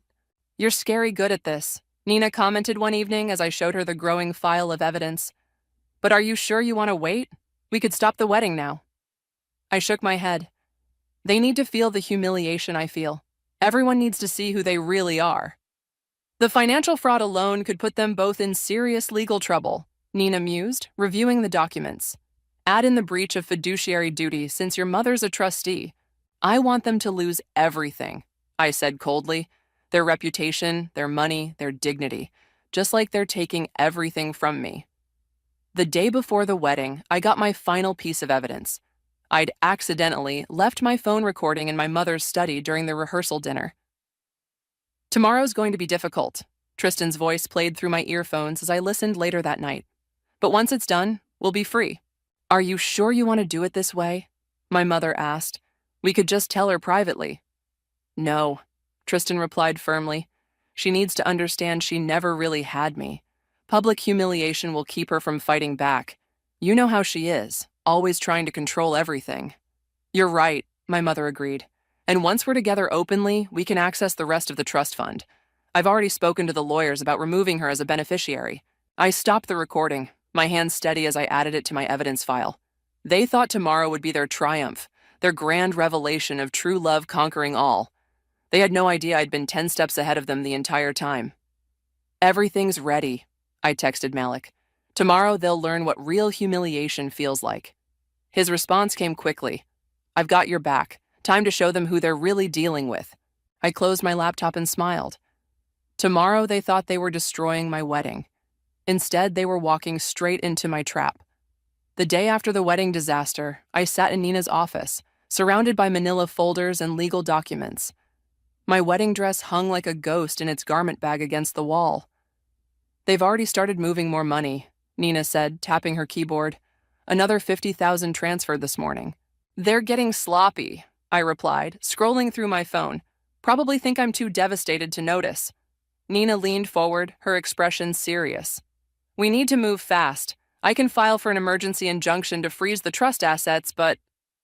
A knock interrupted us. Aunt Simone walked in, carrying a worn leather briefcase. "I have something you need to see." She pulled out a stack of yellowed papers and spread them across Nina's desk. "Your mother has a history of this behavior. 25 years ago, she did the same thing to my best friend, seduced her husband, stole their savings, and disappeared for 2 years. "What?" I grabbed one of the documents. It was a police report detailing financial fraud allegations against my mother. "The charges were dropped," Simone explained, "because your grandfather paid everyone off to avoid a scandal. That's when she met your father." Nina was already scanning the documents. "This establishes a pattern of behavior. We can use this." My phone buzzed with a text from my mother. "We need to talk. Come to the house tonight, just us." "Don't go," Simone warned. "She'll try to manipulate you." "No," I said, showing them the message. "This is perfect. I'll wear a wire." Nina pulled out a small recording device from her desk. "Use this. It's more reliable than a phone." That evening, I walked into my childhood home. My mother sat in her favorite armchair, looking perfectly composed in an expensive silk blouse. "Darling," she started, "I know you're hurt." "Save it," I cut her off, sitting across from her. "What do you want?" "I want you to understand. Tristan and we didn't plan this. Sometimes love just happens."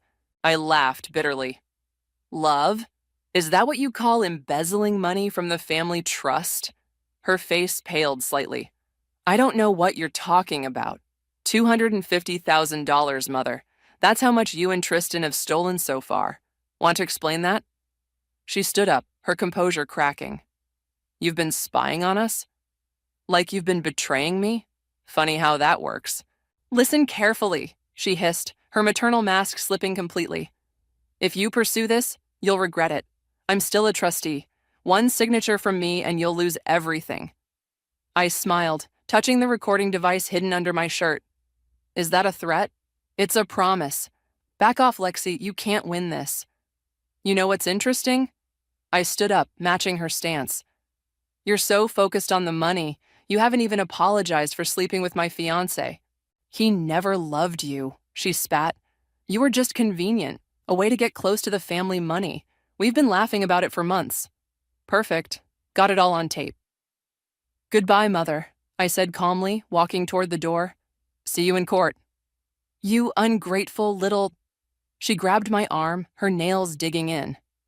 The front door opened and Brandon walked in, camera raised. Everything okay here, Lexi? My mother released me immediately, her face morphing into fake concern. Brandon, I didn't realize you were coming by. Just documenting everything, he said smoothly, still filming. For posterity. Back at Nina's office, we played the recordings. Simone shook her head in disgust. She hasn't changed at all. This is gold, Nina said, making notes. The threats, the admission of fraud, the physical assault, all on record. My phone buzzed again. A letter had been delivered to my apartment. Inside was a single sheet of expensive stationery. Dear Lexi, drop this now. You have no idea what I'm capable of. Don't force me to destroy you completely. Love, Mom. I handed the letter to Nina. Add it to the evidence pile. We need to move fast, she said, reaching for her phone. I'm calling Judge Martinez for an emergency hearing. What's our next step? I asked. Nina smiled grimly. We're going to hit them where it hurts most, their reputation. Brandon's connections at the newspaper will help with that. They thought I was weak, I said, looking at the threatening letter. They thought I would just cry and give up. Simone squeezed my shoulder. They forgot whose daughter you really are, your father's, and he taught you to fight. I nodded, feeling stronger than I had in days. Time to show them exactly what I'm capable of. Brandon's article hit the front page of the city's largest newspaper on a Sunday morning. The headline read, Mother of the Bride Runs Off with Groom, a story of betrayal, fraud, and family destruction. My phone started ringing at 6 a.m. Malik was first. Have you seen it? It's everywhere. Social media is blowing up. I was already on my laptop, watching the story spread like wildfire. Brandon had done an incredible job, presenting the evidence methodically while painting a devastating picture of betrayal. Look at the comments, Nina said when she called. People are furious. Your mother's social circle is imploding. I scrolled through hundreds of responses. This is disgusting. How could a mother do this to her own daughter? I know these people. Never shopping at their business again. The financial fraud allegations are shocking. Where are the authorities? By noon, local TV stations were picking up the story. I watched from my apartment as reporters camped outside my mother's house, waiting for comment. They're at Tristan's office too, Brandon reported, sending me live footage. He tried to leave through the back door, but they caught him. Want to see him running to his car? The video showed Tristan, disheveled and panicked, pushing through reporters while they shouted questions. Mr. Kent, did you plan to humiliate your fiancé at the altar? Is it true you've been embezzling from the family trust?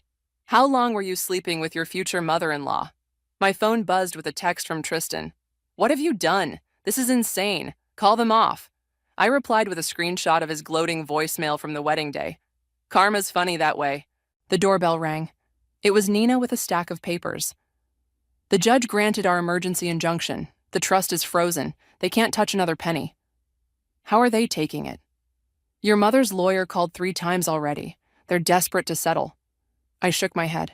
No settlements. I want this to play out in public court.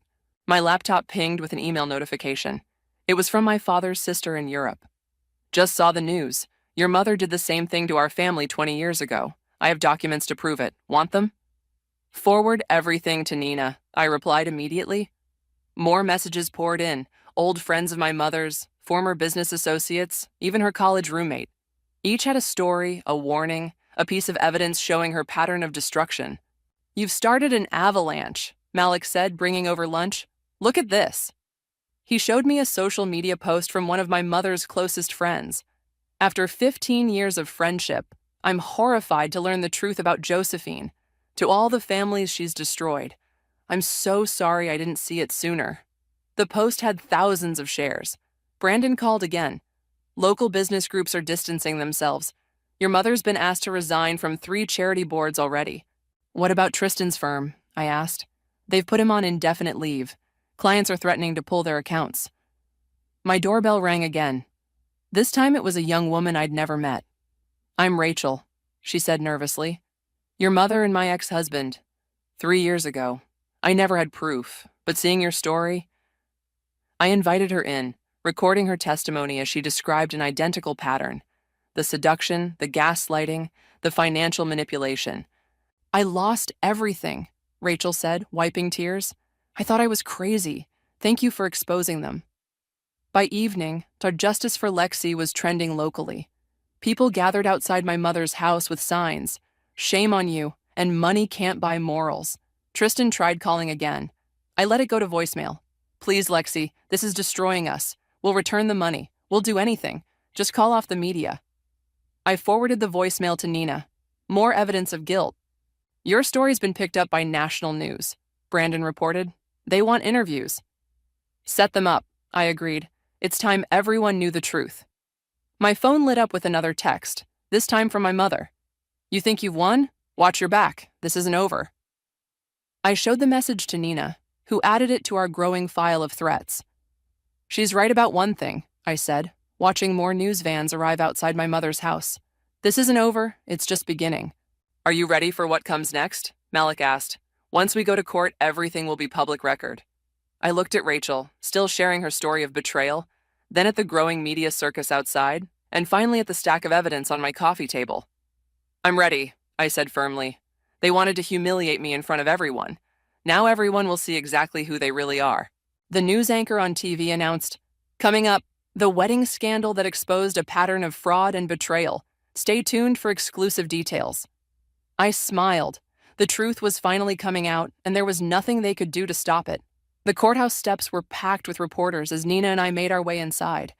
My mother and Tristan had already arrived, huddled with their lawyers in the corner of the courtroom. "Ready?"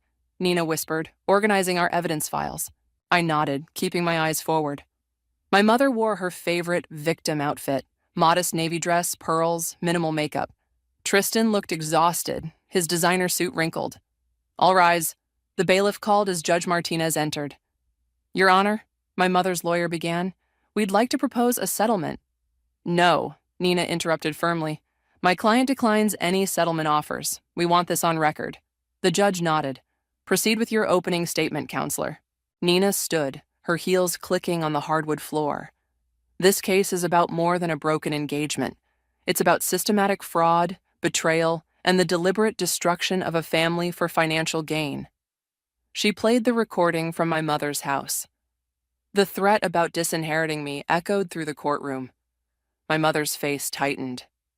"Ms. Sullivan," the judge addressed my mother, "are you denying that's your voice?" "Your Honor," my mother stood, tears ready. "I was emotional. My daughter was threatening." "Please answer the question," Judge Martinez interrupted. "No, I don't deny it." Nina projected bank statements onto the courtroom screen. These transfers, totaling over $250,000, were made to an offshore account. Both defendants' signatures are clearly visible. Tristan's lawyer jumped up. "We can explain those transfers." "Please do." Nina smiled. "Explain why a trustee and her daughter's fiancé were secretly moving money during their affair." The evidence mounted. Emails, photos, voice recordings. Rachel testified about her similar experience, followed by 2 other women with parallel stories about my mother. "Your Honor," my mother interrupted, standing suddenly. "I'd like to address the court." Judge Martinez nodded. "Proceed." "Lexi, honey." She turned to me, eyes brimming with tears. "I'm your mother. Everything I did was for love. Can't you understand that? We're family." "Family?" I stood, ignoring Nina's warning hand. "Was it family love when you seduced my fiancé? Family loyalty when you stole my inheritance? Family pride when you planned to humiliate me at my own wedding?" "Ms. Sullivan," the judge warned, but I continued. "You want to talk about family? Let's talk about Rachel's family and the others. How many families have you destroyed, Mother?" "Objection," her lawyer called. "I have evidence," Nina interjected, pulling out more files. 3 more cases of similar behavior, spanning 20 years. Affidavits from victims, police reports, bank records. "This is a witch hunt," Tristan suddenly shouted, his composure breaking. We're in love. Yes, we took the money, but we deserve... Mr. Kent, Judge Martinez's voice cut like steel. Are you admitting to fraud? The color drained from Tristan's face as his lawyer grabbed his arm. Your Honor, Nina smiled.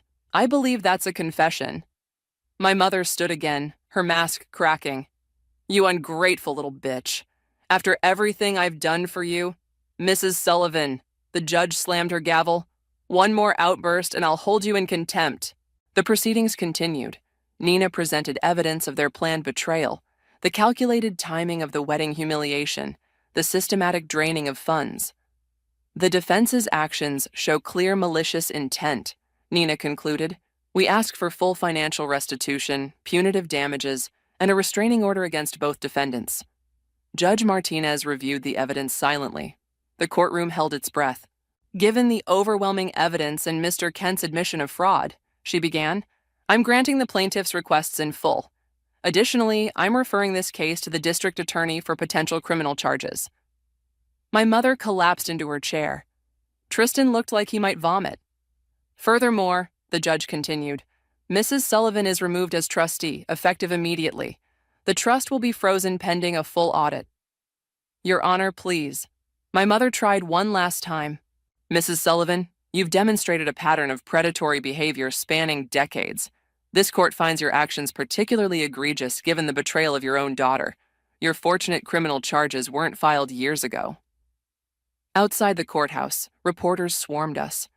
How does it feel to win? What's next for your mother and Mr. Kent? Will you press criminal charges? Nina handled the press while I walked to my car, where Malik waited. You did it, he said, hugging me. My phone buzzed. A text from Tristan. Please, can we talk? I've lost everything. I showed Malik the message. Karma's funny that way. He quoted my earlier words. Another message came, this time from Rachel. Thank you for giving us all justice. You've inspired so many people. I looked back at the courthouse where my mother was being hounded by reporters. Her perfect image finally shattered. Let's go, I told Malik. I think we're done here. But as we drove away, I knew this wasn't the end.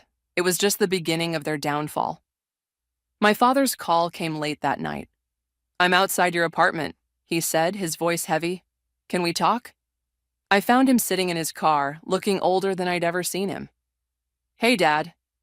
I watched the court footage, he said as I slid into the passenger seat. I had no idea about any of it. I know. 20 years, Lexi. 20 years of marriage, and I never saw who she really was. I reached for his hand. She fooled everyone. Not you, he said quietly. You saw through her. You fought back. He pulled out a thick manila envelope. There's something you need to see. Inside were documents dating back to before I was born.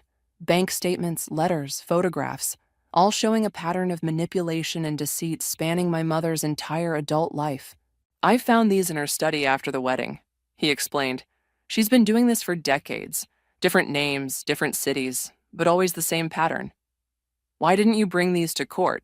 Because, he hesitated, some of these implicate powerful people. People who paid to keep her quiet. I needed to be sure you were ready for what might come next. My phone buzzed. A text from Brandon. Major development. Turn on Channel 7 now. I pulled up the news on my phone. The headline made my breath catch. Wedding scandal mother linked to prominent businessman's disappearance.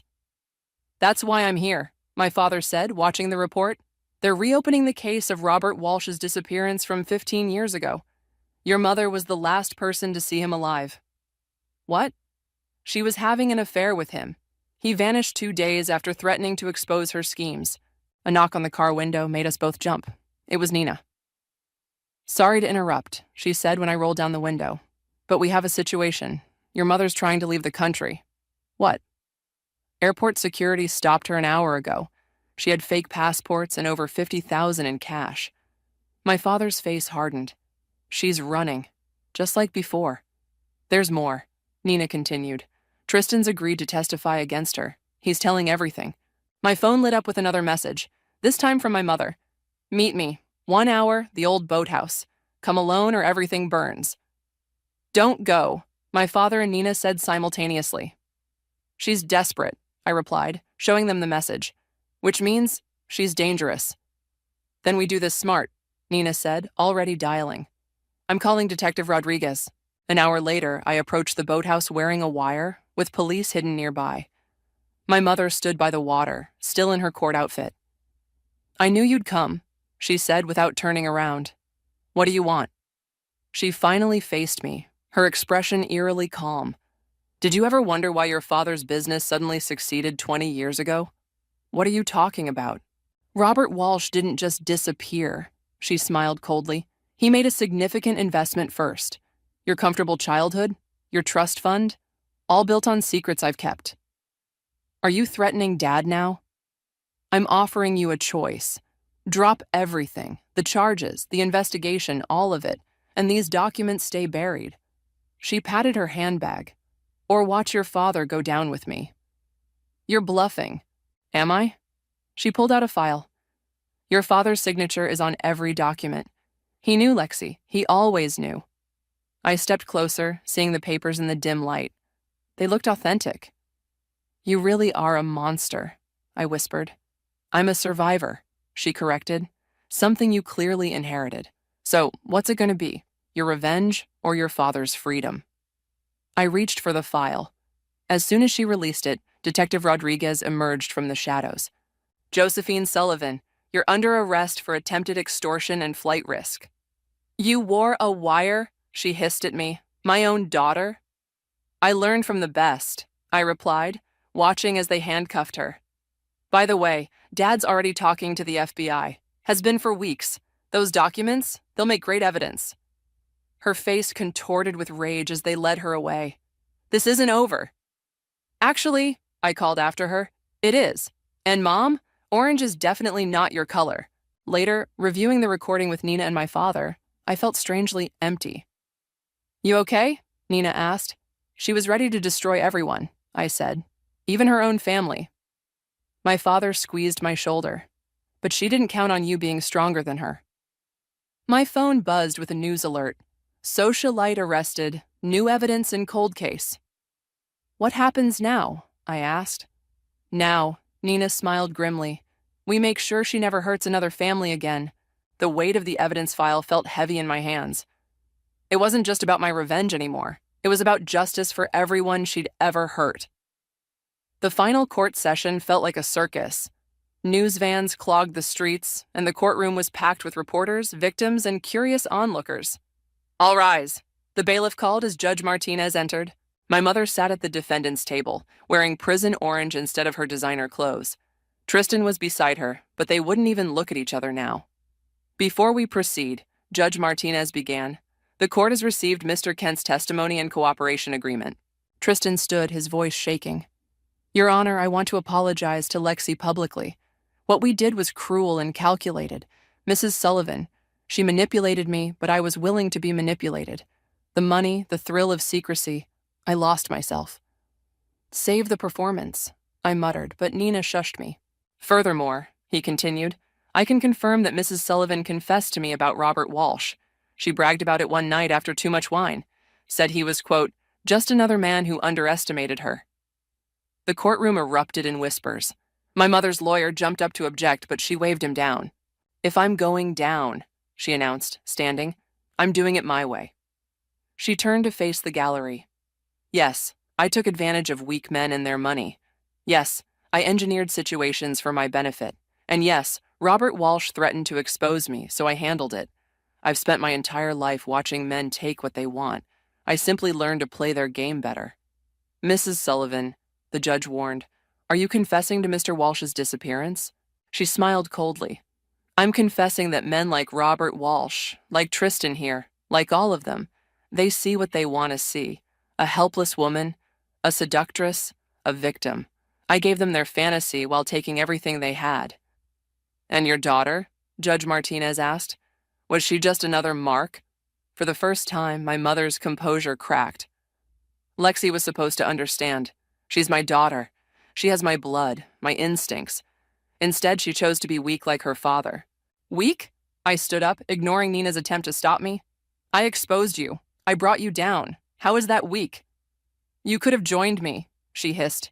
We could have been unstoppable together. Instead, you chose justice. She spat the word like poison. Order! Judge Martinez slammed her gavel. Mrs. Sullivan, you've just confessed to multiple felonies in open court. Do you understand that? I understand that I'm done pretending, she replied. Done playing the repentant mother, the misunderstood woman. You want to send me to prison? Fine. But remember, everything I did because men made it easy. They wanted to believe the lies. The judge shuffled her papers. Given the defendant's confession and the overwhelming evidence, this court sentences Josephine Sullivan to 25 years in prison for fraud, embezzlement, and conspiracy in the disappearance of Robert Walsh. Mr. Kent, in light of your cooperation, you are sentenced to 5 years with possibility of parole. As the bailiffs approached, my mother turned to me one last time. You think this is victory? Watch your back, daughter. You're more like me than you know. No, I replied firmly. I'm nothing like you. I chose truth over lies, justice over revenge. Time will tell. She smiled as they led her away. Blood always tells. Outside the courthouse, reporters swarmed us. Lexi, how does it feel to see justice served? Any comments on your mother's confession? What about Mr. Kent's apology? Brandon pushed through the crowd with his camera. Exclusive statement for the paper? I looked at Nina, who nodded encouragingly. My mother spent her life destroying families for profit and pleasure, I said into the microphones. Today isn't about revenge. It's about justice for every life she ruined, every person she betrayed, every family she tore apart. What's next for you? Someone shouted. Healing, I replied honestly, and helping others heal too. My phone buzzed. A message from Rachel. You did it. You gave us all closure. Thank you. More messages flooded in from other victims, sharing their relief and gratitude. Malik appeared at my side. Ready to go? As we walked away, Tristan called out from the prisoner transport van. Lexi, wait. Please. I really am sorry. I paused, turning to face him. Save your apologies, Tristan. You chose your path. I loved you, he tried. In the beginning, I really did. No, I replied calmly. You loved what I represented. Money, status, an easy life. You never loved me. But thank you. For what? For showing me exactly what I don't want in my life. Lies, manipulation, betrayal. Goodbye, Tristan. As we drove away, Nina reviewed the day's events. The DA wants to talk to you about helping with other cases like this. Apparently, there's a whole task force forming. I watched the courthouse disappear in the rearview mirror. Tell them I'm in. It's time to turn this pain into purpose. Your mother was wrong, you know, Malik said quietly. You're nothing like her. I smiled, feeling lighter than I had in months. No, I'm not. I'm better. The support group filled the community center's main room. Women and men of all ages sat in a circle, their faces reflecting a familiar mix of pain and determination. My name is Lexi, I began, standing before them. And like many of you, I was betrayed by someone I trusted completely. A woman in her 40s raised her hand. I saw you on the news. Your mother. She's the reason I'm here. Your story gave me courage to face my own situation. That's why we're all here, I replied, to turn our pain into power. Nina slipped into the room, giving me a subtle nod. I knew what that meant. The task force had made another arrest based on our work. After the session, Rachel approached me. Remember when I first came to you during the trial? I was broken, ashamed. Now I'm helping others rebuild their lives. You did that yourself, I smiled. I just showed you it was possible. My phone buzzed. A message from the prison chaplain. Your mother's requesting to see you again. Delete, I muttered, hitting the button. She'd been sending requests weekly since her sentencing. Still not ready? Rachel asked, seeing my expression. I don't need her version of closure, I replied. I found my own. Brandon burst through the door, waving his phone. Lexi, Tristan's giving a full interview from prison. He's naming names, exposing other scams. Your mother's entire network is crumbling. I pulled up the article on my phone. Tristan's confession was comprehensive, detailing how my mother had built her web of manipulation over decades. Look at the comments, Brandon pointed. Hundreds of people sharing similar stories, finding connections, offering support. Ms. Sullivan, a young intern from the DA's office appeared.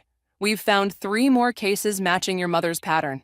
The task force needs your insight. Send me the files. I nodded. I'll review them tonight. Malik arrived as the room cleared out. Ready for dinner? Dad's waiting at the restaurant. Actually, I said, I need to make one stop first. We drove to the cemetery where Robert Walsh's family had placed a memorial stone. His daughter stood there, placing fresh flowers. Sarah, I called softly, I'm Lexi. She turned, recognition flooding her face. I've been wanting to meet you. Your mother's confession. It finally gave us answers. I'm so sorry for what she did. Don't be, Sarah said firmly. You exposed the truth. That's more than anyone else ever did. Back in the car, Malik watched me carefully. You okay? Better than okay, I replied. For the first time, I feel like I'm exactly where I'm supposed to be. At the restaurant, my father waited with Nina and Brandon. A small celebration for another successful prosecution of one of my mother's former accomplices. To justice, Nina raised her glass. To healing, Rachel added, joining us. To family, my father said, squeezing my hand. The real kind. My phone lit up with another prison notification. This time it was from Tristan. I know you'll never forgive me, but thank you for showing me how to make things right. I showed the message to the table. Are you going to respond? Brandon asked. No need, I replied. His actions can speak for themselves now. Speaking of actions, Nina pulled out a folder. The governor's office called. They want you to head a statewide task force on financial fraud and family abuse cases. They want me? I asked, surprised. Who better? My father said proudly. You turned personal tragedy into a mission to help others. You're not just surviving anymore, you're leading. A notification popped up on everyone's phones simultaneously. Breaking news about my mother's case leading to international fraud investigations. Your mother wanted to create a legacy of destruction, Malik observed. Instead, she created a daughter who's rebuilding everything she tried to break.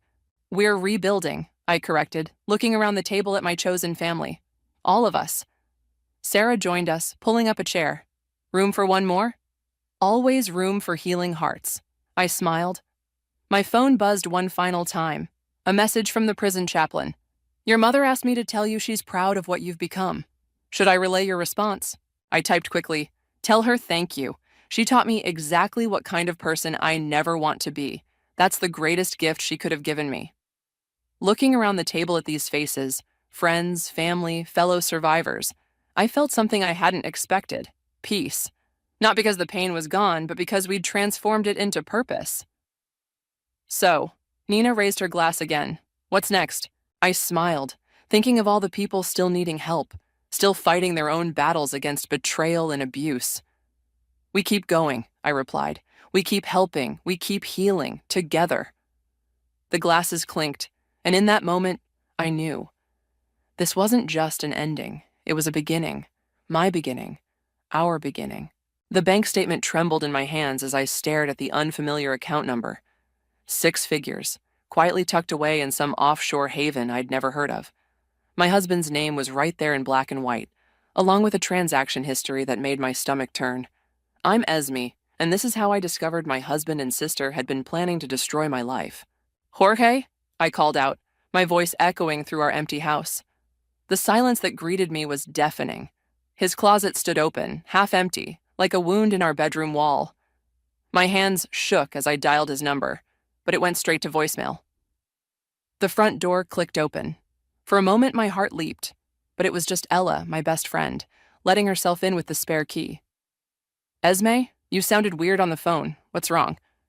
I couldn't speak. I just handed her the statement. Holy shit, she whispered, scanning the document. When did you find this? 20 minutes ago. Jorge's gone and... My voice cracked. Sloane isn't answering her phone either. Ella's eyes widened. Your sister? No way. I pulled up my phone and showed her the text I'd received from my mother an hour ago. Honey, is everything okay? Sloane just called to say she's taking an unexpected trip abroad. She seemed strange. I should have seen it coming, I said, pacing the room. The late nights at work, the secretive phone calls, how they'd both go quiet when I entered the room. God, I'm such an idiot. Stop that right now. Ella grabbed my shoulders. You're not an idiot. You're an auditor, for Christ's sake. One of the best in the city. That's when it hit me. I walked to Jorge's home office, Ella following close behind. The laptop was gone, but he'd left his external hard drive. Typical Jorge, always careless with the details. What are you doing? Ella asked as I booted up my computer. Using my skills, I replied, plugging in the drive. Jorge never was good at covering his tracks. He probably thought deleting his browser history would be enough. 15 minutes of digging revealed everything. Emails, flight confirmations, property inquiries in the Cayman Islands, and photos. So many photos of them together, dating back months. That son of a bitch, Ella breathed, looking over my shoulder. And your own sister. My phone buzzed. A text from Jorge. I'm sorry. By the time you read this, we'll be gone. The divorce papers will arrive tomorrow. Please don't try to find us. The rage that filled me was unlike anything I'd ever felt before. It wasn't hot. It was ice cold and clarifying. Ella, I said, my voice steady for the first time that morning. I need you to be honest with me. Do you still have those contacts at the bank from when you worked there? She nodded slowly. Why? Because I'm not going to try to find them. I turned to face her, a plan already forming in my mind. I'm going to destroy them. Legally, methodically, and completely. Esme. Ella's voice held a note of concern. They think they're so clever, I continued, pulling up Jorge's investment portfolio. But they forgot what I do for a living. I find people's mistakes for a career. And Jorge? I pointed to a series of suspicious transactions. He's made plenty. What are you going to do? I stood up, grabbing my phone. First, I'm calling Ramon. He's still a practicing lawyer, right? Yeah, but... Good. Then I'm calling Stefan. He taught me everything I know about forensic accounting, and he owes me a favor. I felt eerily calm now, focused. They took everything from me, Ella. My marriage, my sister, my savings. But they forgot one thing. What's that? They forgot who I am. I pulled up Ramon's number. And by the time I'm done, they'll never forget again. Ella was quiet for a moment, then a slow smile spread across her face. Need a partner in crime? The legal kind, of course. Always. I pressed dial, listening to it ring. They wanted to play games? Fine, let's play. You need to see this, Ella said, barging into my home office 3 days later. She thrust her phone in my face, nearly knocking over my coffee. Instagram public account, posted 2 hours ago. There they were, my husband and sister, lounging by an infinity pool at some luxury resort. Jorge's arm draped around Sloane's shoulders, both of them grinning like teenagers. The caption read, "Starting our new life together. Vos blessed." They're in Barbados, Ella continued, scrolling through more photos. The Royal Westmore Resort. Jorge always did have expensive taste. On my dime, I muttered, saving the photos to my evidence folder. Ramon's going to love this. As if on cue, my phone buzzed. Ramon's familiar voice filled the room on speaker. Esme, I've got something. You free to meet? 30 minutes later, we sat in Ramon's downtown office, surrounded by law books and the smell of expensive coffee. So, Ramon began, spreading documents across his desk. Remember those suspicious transactions you flagged?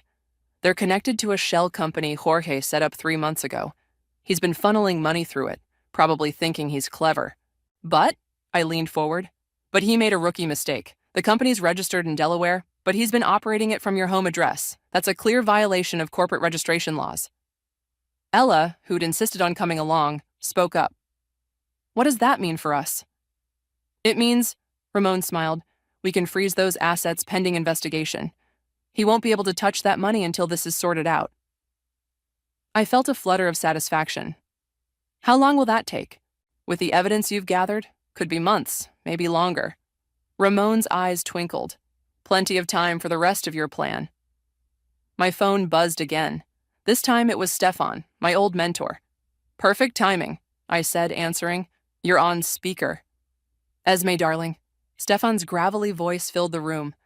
I did some digging into that investment venture Jorge was planning. It's worse than we thought. How so? It's a classic Ponzi scheme. The whole operation's being investigated by the SEC. Jorge probably doesn't know yet, but when it breaks... Stefan chuckled. Well, let's just say his new paradise might not last long. Should we warn him? Ella asked. I shook my head. He made his bed. There's more, Stefan continued. I found something interesting in the property records. That house they're planning to buy? Jorge put down a deposit using funds from your joint account before he left. Ramon straightened in his chair. That's perfect. We can use that to establish intent to defraud. Esme, with your permission, I can file an emergency injunction today. Do it, I said without hesitation. Hit them where it hurts. After the meeting, Ella and I walked to a nearby cafe. She'd been unusually quiet. You okay? I asked as we sat down with our drinks. Just processing. It's like watching a master class in revenge. She stirred her latte. But are you sure you want to go through with all of this? It seems intense. I pulled out my phone and showed her another Instagram post from Sloan. This one showed them shopping, designer bags in hand. They're spending my money, Ella. Money I worked 60-hour weeks to earn. While they're living it up in paradise, I'm sleeping in an empty house with a broken heart. Fair point. Besides, I continued, this isn't just about revenge, it's about justice. And maybe... I paused, considering my words carefully. Maybe it's about making sure they never do this to anyone else. My phone lit up with a text from Ramon. Injunction filed. They'll be served within 24 hours. Prepare for fallout. I showed Ella the message, and a slow smile spread across her face. Well then, I guess paradise is about to get a little less peaceful. You know what the funny thing is? I said, finishing my coffee. Jorge always said I was too focused on my career, too detail-oriented. Called me boring once. And now those same skills are going to be his undoing. Ella finished. Exactly. I stood up, gathering my things. Come on, we need to meet Stefan. He said he found something about an estate loophole we need to discuss. As we left the cafe, I caught my reflection in the window. For the first time since finding that bank statement, I was smiling. It wasn't a happy smile exactly, but it was the smile of someone who had finally found their power again. And I was just getting started. Stefan's office hadn't changed in the decade since I'd worked under him. Same worn leather chairs, same wall of financial texts, same smell of Earl Grey tea. The investment scheme is worse than we thought, Stefan said, sliding a folder across his desk. Jorge's planning to sink your savings into a development project in Costa Rica. On paper, it looks legitimate. In reality... He tapped the documents with his finger. I flipped through the pages, my auditor's brain immediately spotting the red flags. These profit projections are impossible. Exactly. Stefan leaned back. The whole thing's a house of cards. The developer's been under investigation for months. Jorge's about to lose everything he stole from you, and he doesn't even know it. Unless someone warns the authorities first. Ella chimed in from her corner chair. Stefan's eyes met mine. My thoughts exactly. An anonymous tip from a concerned financial professional could speed things along. My phone buzzed. A text from Ramon. Injunction served. Check your email.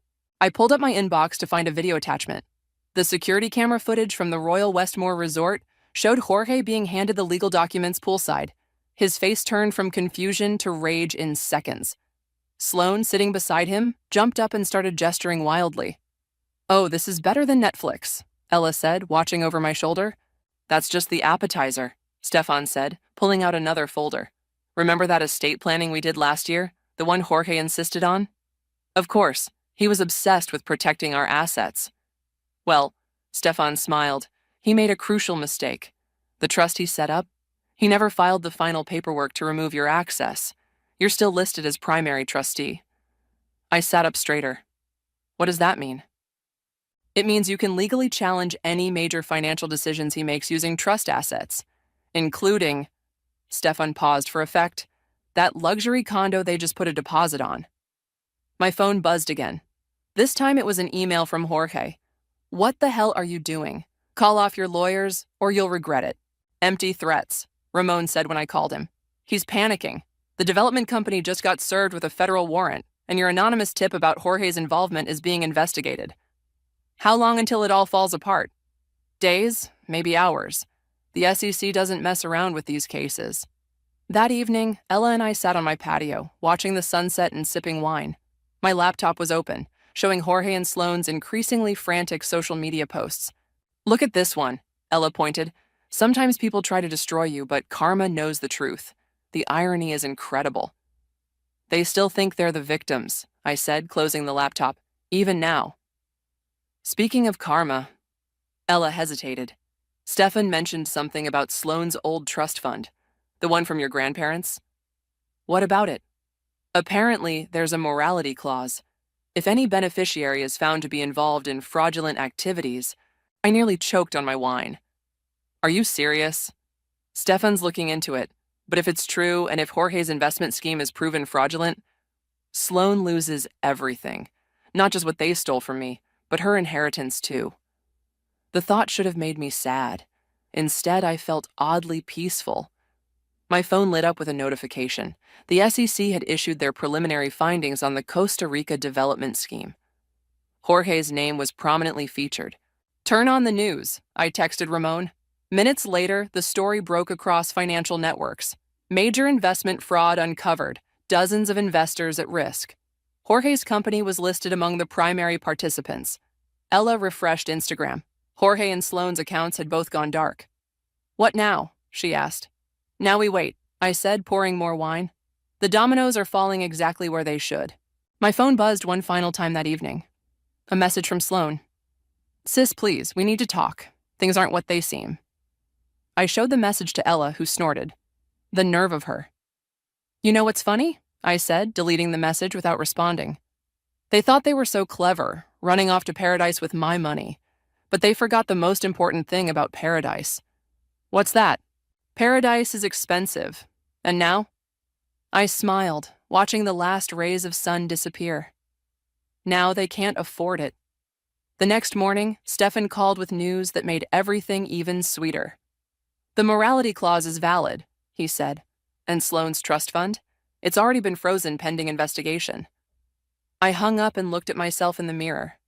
The woman staring back wasn't the same one who'd found that bank statement just days ago. She was stronger, sharper, and she wasn't done yet, not by a long shot. "You're not going to believe what I found," Ramon announced, striding into my office without knocking. His tie was loose, and he clutched a stack of papers like they were made of gold. "The estate loophole?" I asked, clearing space on my desk. "Better." He spread out the documents. "Sloane's been playing both sides. Look at these transfer records." I scanned the papers, my jaw dropping.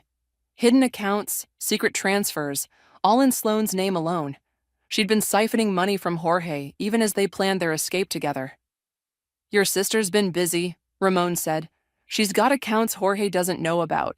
She's been skimming from the money he stole from you." Ella, who'd been typing at her laptop, let out a low whistle. "A thief stealing from a thief. That's almost poetic." "It gets better," Ramon continued. "Remember that property they bought in Barbados? Sloane put her name on the deed, not his. Jorge has no legal claim to it." I sat back, processing this information. "Does he know?" "Not yet, but he will." Ramon's grin was wolfish. "The property records are public. Anyone could find them." "Anyone like an anonymous tip to Jorge's lawyer?" Ella suggested. "Exactly." I pulled up my email.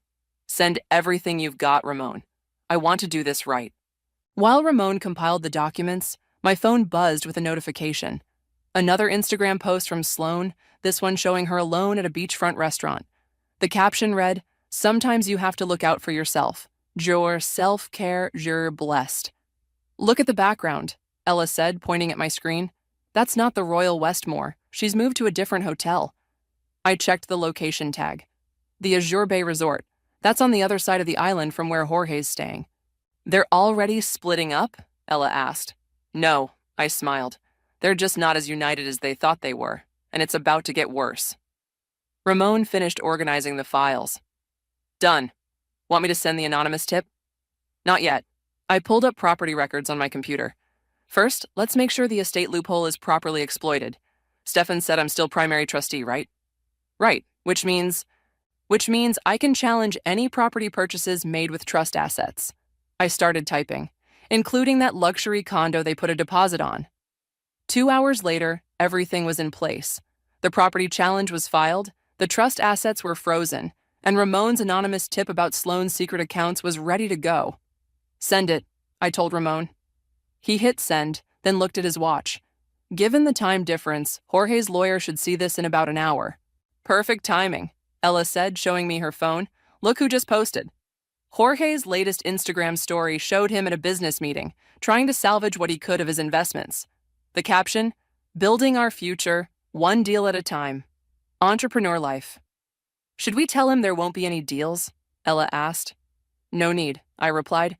"His lawyer will do that for us." My phone rang. It was Stefan. "The trust freeze just went through," he said without preamble. "All assets are locked pending review, including that condo deposit." "How long will the review take?" "With the evidence we've submitted, months at least. Maybe longer if we find more irregularities." He paused. "Which, knowing Jorge's financial habits, we probably will." Just then, Ella gasped. "Esme, look at this." She turned her laptop around. On the screen was an email from one of her banking contacts. Sloane had just tried to transfer a large sum from one of her secret accounts, and the transfer had been denied. "The freeze is working," Ramon said, reading over my shoulder. "She can't access any of it." My phone buzzed again. A text from Sloane. "What have you done? This isn't fair." Before I could respond, another message came through, this time from Jorge. "My lawyer just called. What the hell is going on with Sloane?" I showed the messages to Ella and Ramon, and now they turn on each other. "You're not going to respond?" Ella asked. "No need."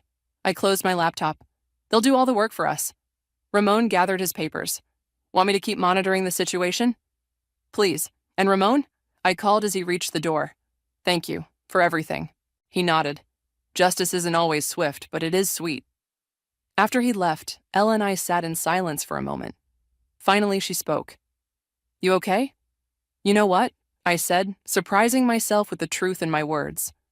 "I really am. For the first time since this all started, I feel like I'm winning." "You're not just winning," Ella corrected. "You're demolishing them." My phone buzzed one more time. Another text from Jorge. "We need to talk. Please." I deleted it without responding. The time for talking was long past. Now was the time for consequences. "The foreclosure notices just went out," Ramon announced, his voice crackling through my speakerphone. "Both properties. They should receive them by tomorrow morning." I sat at my kitchen table, watching the sunrise with my morning coffee. "How long until they have to vacate?" 30 days. And that's being generous, considering the circumstances. Ella walked in, already dressed for work, and mouthed, "Is that Ramon?" I nodded. "Any movement on their accounts?" I asked. "Frozen solid. Sloane tried to access her trust fund again yesterday. Got denied. Jorge's been calling his investment partners nonstop, but nobody's taking his calls anymore. Not since the SEC investigation made the news." My phone buzzed with a text notification. Ella picked it up and burst out laughing. "Oh, you have to see this. Sloane's posting about toxic people and negative energy on Instagram." "From the Azure Bay Resort?" I asked. "Not anymore.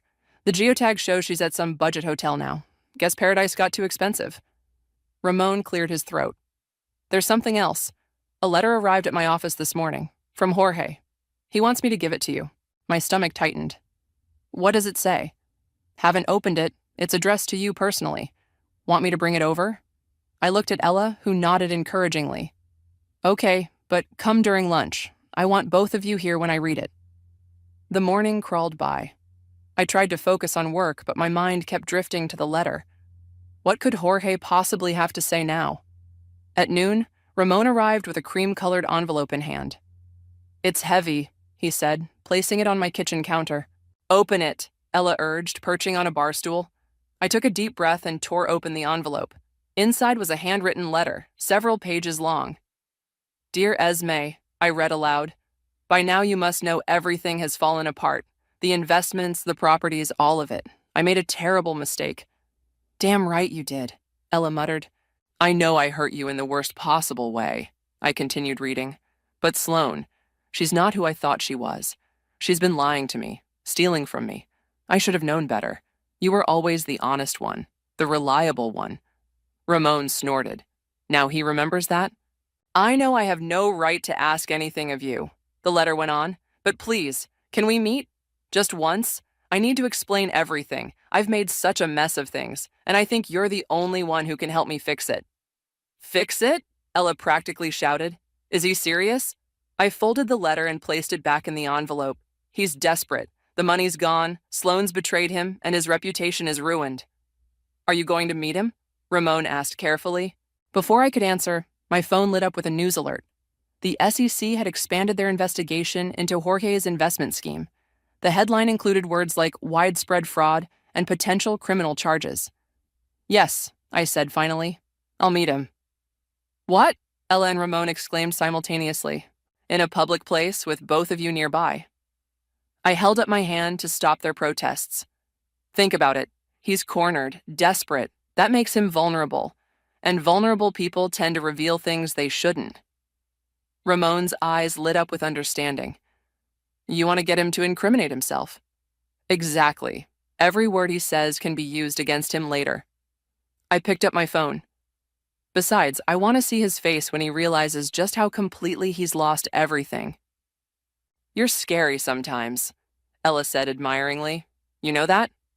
I learned from the best. I smiled at Ramon. Can you set up the meeting?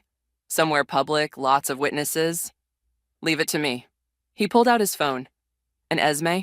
Be careful. Desperate people can be dangerous. I know. I walked to my window, looking out at the city below. But so can I. Just then, another news alert popped up on my phone. The Azure Bay Resort was evicting Sloane for unpaid bills. The attached photo showed her arguing with hotel security in the lobby. Karma really is something, Ella mused, reading over my shoulder. It's not karma, I corrected her. It's consequences, and they're just beginning. I typed a quick response to Jorge's letter, agreeing to meet him in 2 days at a busy downtown cafe. As I hit send, I felt strangely calm. The pieces were all falling into place, exactly as planned. My phone buzzed one final time. A message from Sloane. Whatever Jorge tells you is a lie. I can explain everything. I deleted it without responding. Let them fight among themselves. Their desperation would only make what came next easier. The reckoning was about to begin. The cafe buzzed with lunchtime activity as I sat waiting, a cup of untouched coffee growing cold in front of me. Ella was positioned at a table across the room, pretending to work on her laptop. Ramon waited outside in his car, ready if needed. Jorge walked in exactly at noon, looking nothing like the confident man who'd left me weeks ago. His designer clothes had been replaced by wrinkled khakis and an untucked shirt. Dark circles shadowed his eyes. Esme, he said, sliding into the seat across from me. Thank you for meeting me. You have 15 minutes, I replied, checking my watch. Make them count. He ran his hands through his unkempt hair. Everything's falling apart. The investments, the properties. Sloane's been stealing from me. Can you believe that? Actually, I can. I took a sip of my cold coffee. It must be awful, being betrayed by someone you trusted. He missed the irony completely. I've lost everything. The SEC is breathing down my neck. The banks have frozen all my accounts. He leaned forward. But you can help me. You understand finance better than anyone I know. Like I understood it when I warned you about those risky investments months ago? He flinched. I should have listened to you then. I see that now. No, I corrected him. You should have not stolen my money and run off with my sister. That was a mistake, he said quickly. I wasn't thinking clearly. Sloane, she manipulated me. I pulled out my phone and placed it on the table, voice recorder running. Really? Tell me more about how my sister manipulated you into emptying our joint accounts. He didn't notice the trap. She said we could triple the money in 6 months. She had all these connections, these plans. But she was lying, Esme. She took half of what I took from you and hid it in separate accounts. That must have been shocking to discover. It was. And now she's threatening to go to the SEC herself if I don't give her more money. He laughed bitterly. Money I don't even have anymore. I leaned back, letting him talk himself deeper into trouble.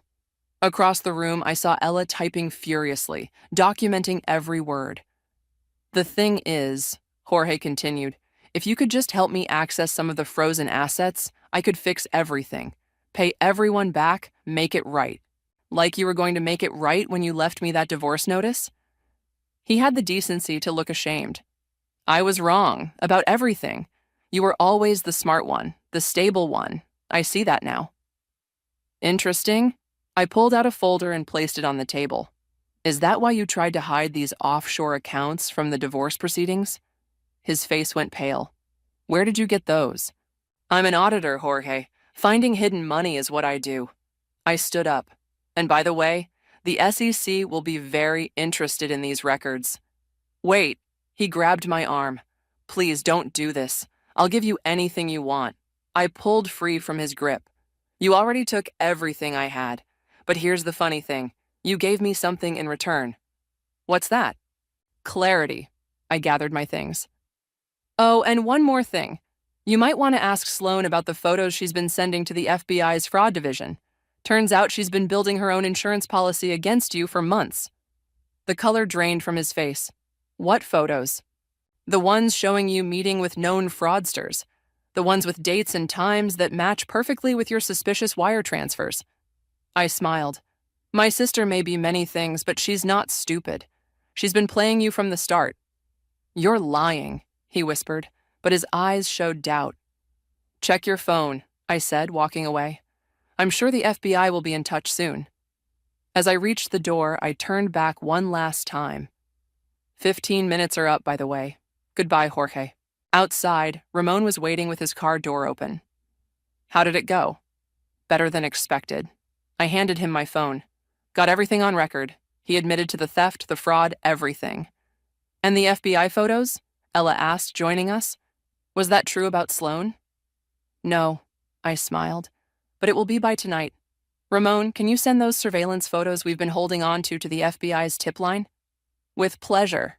As we drove away, I saw Jorge through the cafe window, frantically typing on his phone. By now, he'd be discovering that Sloan had blocked his number. You know what the best part is? I said to Ella. He still thinks he's the victim in all this. Not for long, she replied. Not after the FBI gets those photos. My phone buzzed with a text from Sloan. We need to talk. Now. I showed it to Ella, who grinned. Ready for round 2? More than ready, I replied. It's time to end this. Sloan looked nothing like the polished Instagram photos when she showed up at my door unannounced. Her designer clothes were wrinkled, her makeup smudged, and her usual confidence replaced by desperate energy. You have to help me, she blurted out before I could speak. The FBI is asking questions, my accounts are frozen, and the hotel just kicked me out. That sounds like a personal problem, I replied, not inviting her in. I'm your sister. She tried to push past me, but I held my ground. Were you my sister when you ran off with my husband? She deflated slightly. That's complicated. Look, can I just come in, please? I can explain everything. I stepped aside, letting her enter. Ella sat at my kitchen counter, arms crossed, while Ramon stood by the window recording everything on his phone. Oh, Sloan faltered. I didn't realize you had company. They're here for my protection, I said coldly. You have 5 minutes. Protection? From me? I'm your little sister. She dropped her designer bag on the floor. Jorge manipulated me. He said he loved me, that you didn't understand him. Save it, I cut her off. I saw the bank records. You were stealing from him while he was stealing from me. Her face changed, calculation replacing desperation. Okay, fine. Yes, I took some money, but he deserved it. He was planning to dump me anyway, once he got everything set up offshore. And that justifies betraying your own sister? You always had everything, she exploded. The perfect job, the perfect house, the perfect life. You don't know what it's like living in your shadow. Shadow? I laughed incredulously. You were Mom and Dad's favorite. They paid for your college, your car, your apartment. I worked for everything I have. Had, she corrected with a sneer. Everything you had. The room went silent. Even Ella inhaled sharply. You're right, I said quietly. Everything I had. But here's what you don't understand, Sloan. While you were busy taking my things, I was busy building a trap. What are you talking about? I nodded to Ramon, who pulled out his tablet. Show her. He turned the screen towards Sloan. On it were dozens of photos. Her secret meetings with Jorge, the offshore bank visits, the cash transfers, all meticulously documented with dates and times. How did you... she started. I'm an auditor, I reminded her. Finding evidence is what I do, and you two left quite a trail. Those photos mean nothing, she said, but her voice wavered. The FBI disagrees. They're especially interested in the ones showing you and Jorge meeting with known financial criminals. I stepped closer. By the way, how's that trust fund looking? Her face went pale. You wouldn't dare. The morality clause has already been triggered. The trustees are meeting next week to discuss your permanent removal as a beneficiary. You can't do this to me. She grabbed my arm. I'm family. I pulled free. Family doesn't steal from family, and now you get to learn what it really means to have nothing. I'll tell everyone what you did, she threatened. How you set us up, trapped us. Go ahead, Ramon spoke up. Tell them how you and Jorge committed federal crimes, and Esme simply gathered evidence. I'm sure the FBI would love to hear your version. Sloane's shoulders slumped. For the first time, I saw real fear in her eyes. Your 5 minutes are up, I said, opening the front door. Goodbye, Sloane. Please, she whispered. I have nowhere to go. You should have thought about that before you destroyed my life. I gestured to the door. I hear the downtown hostel has weekly rates. She picked up her bag, tears streaming down her face. You've changed, she said accusingly. No, I corrected her. I just stopped being your victim. After she left, Ella let out a long breath. That was intense. Send the recording to the FBI, I told Ramon, along with those photos we've been holding back. Already done, he replied, typing on his phone. They're particularly interested in the offshore account numbers she just inadvertently confirmed. My phone buzzed. A text from Jorge. What did you tell Sloane? She's hysterical. I deleted it without responding and turned to my friends. Thank you both. For everything. Are you okay? Ella asked softly. I walked to my window, watching Sloane's expensive car, bought with my money, pull away from the curb. You know what? I really am. I turned back to them. For the first time since this all started, I feel free. Free, Ella repeated. I like that. My phone buzzed one final time. A notification from the FBI. They wanted to schedule a formal interview about Jorge and Sloane's financial activities. I smiled. The endgame was finally here.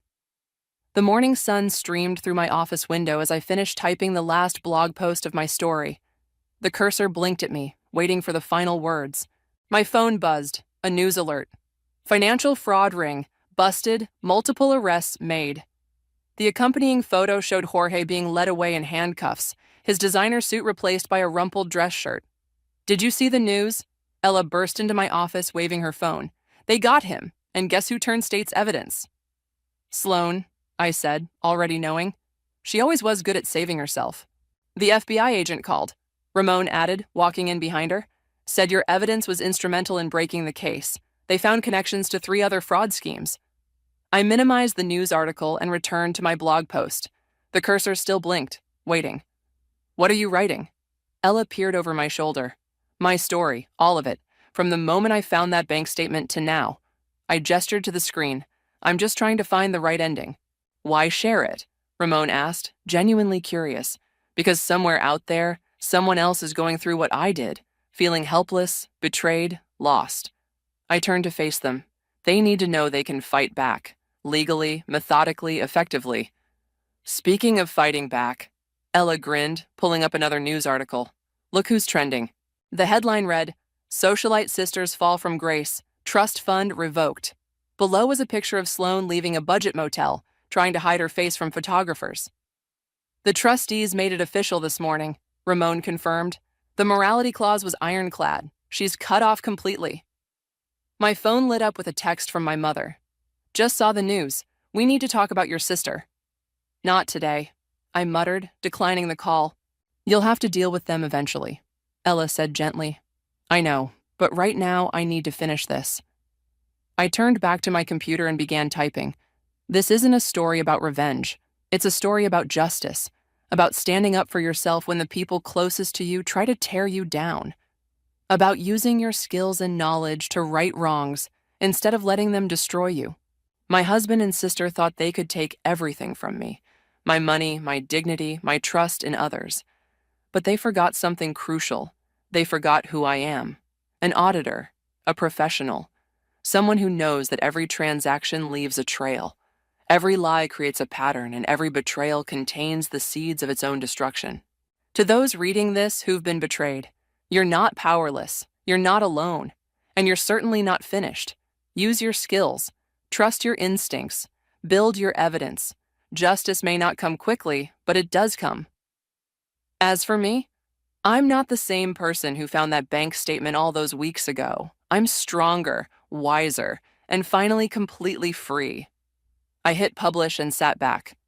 Perfect, Ella whispered, squeezing my shoulder. Ramon's phone buzzed. The FBI wants to know if you'll consult on similar cases. Apparently your methods impressed them. I smiled. Tell them I'll think about it. What now? Ella asked. Now? I stood up and gathered my things. Now we celebrate. I'm thinking champagne on my patio. The one Jorge always complained was too small? Ella laughed. The very one. And afterward, I'm redecorating the whole house. My way this time. As we headed out, my phone buzzed one last time. A comment on my blog post. Thank you. I thought I was alone. You gave me hope. See? Ella pointed at the comment, already making a difference. Outside, the city stretched before us, bright and full of possibilities. My house keys jingled in my hand, the keys to a home that was truly mine now, free from lies and betrayal. You know what the best revenge is? I said as we walked to my car. What's that? Ramon asked. Living well and helping others do the same. We drove away, leaving behind the old story of betrayal and beginning a new one of strength, justice, and redemption. Not just for me, but for anyone else who needed to find their way back to themselves. The sun was setting as we raised our glasses on my too small patio, which suddenly felt exactly right. To justice, Ramon proposed. To friendship, Ella added. I lifted my glass, watching the light catch the bubbles. To new beginnings, and somewhere in the city, my blog post continued to spread, carrying a message of hope to others who needed it most. You can fight back. You can win. You can rebuild. You just have to know how to play the long game. The morning I lost everything started like any other. I was reviewing quarterly projections in my corner office when Rory walked in without knocking. His face set in that practiced, neutral expression I'd come to recognize from difficult client meetings. We need to talk, Heidi. I smiled, not yet understanding. Can it wait? I'm finalizing the numbers for the Sylvia presentation. No. He closed the door behind him. It can't. The next 15 minutes shattered my world. My husband of 12 years, the man I'd built this company with from our garage, stood there explaining why I needed to step down. His words felt like ice water running down my spine. The board agrees. We need a different direction. More aggressive expansion, less nurturing approach. He adjusted his tie, a nervous tell I'd noticed years ago when we first started dating. You understand, right? It's just business. Just business? My voice cracked. I founded this company with you. I brought in Sylvia. And we appreciate everything you've done. He cut in smoothly. But times change. The severance package is generous. I stared at the manila envelope he placed on my desk. Through the glass walls, I could see our employees pretending not to watch. Some had been with us since the beginning, when we were just two ambitious kids with a dream and a business plan. Does Vienna know? I asked, thinking of our daughter. Let's keep work and family separate, he replied, as if they hadn't been intertwined for the past decade. You'll always be her mother. How magnanimous of you. I stood up, my legs shaking. When? Security will help you pack up. Today. The reality hit me like a physical blow. Today? You're doing this today? He checked his watch. I have a board meeting in 20 minutes. HR has the paperwork ready. I looked around my office. The photos of Vienna's first day of school, the award we'd won last year for innovation, the plant Sylvia had given me when we landed her account. All of it, built on trust and partnership, now tainted by betrayal. You know what? I opened my drawer and pulled out my laptop. Keep the photos, keep everything. I grabbed my purse and the external hard drive I'd been backing up files to. Standard protocol for quarterly reviews. Heidi, don't. I held up my hand. Just don't. As I walked past our employees' desks, their eyes followed me. Maria from accounting looked close to tears. Tom from IT quickly minimized whatever he was working on. I'd hired both of them. Mrs. Young? Our security guard, Pete, approached awkwardly. I'm supposed to escort me out? It's okay, Pete. I know the way. In the parking garage, I sat in my car, gripping the steering wheel until my knuckles turned white. My phone buzzed. A text from Rory. Let's discuss this at home later. Home. Where we'd planned this company over late-night coffee and dreams. Where we'd celebrated our first major contract. Where our daughter was probably doing homework right now, unaware that her parents' partnership had just imploded. I started the engine, but instead of turning left toward home, I turned right. The external hard drive sat heavy in my purse, along with a decade of institutional knowledge Rory couldn't erase with a severance package. My phone buzzed again. Sylvia's name flashed on the screen.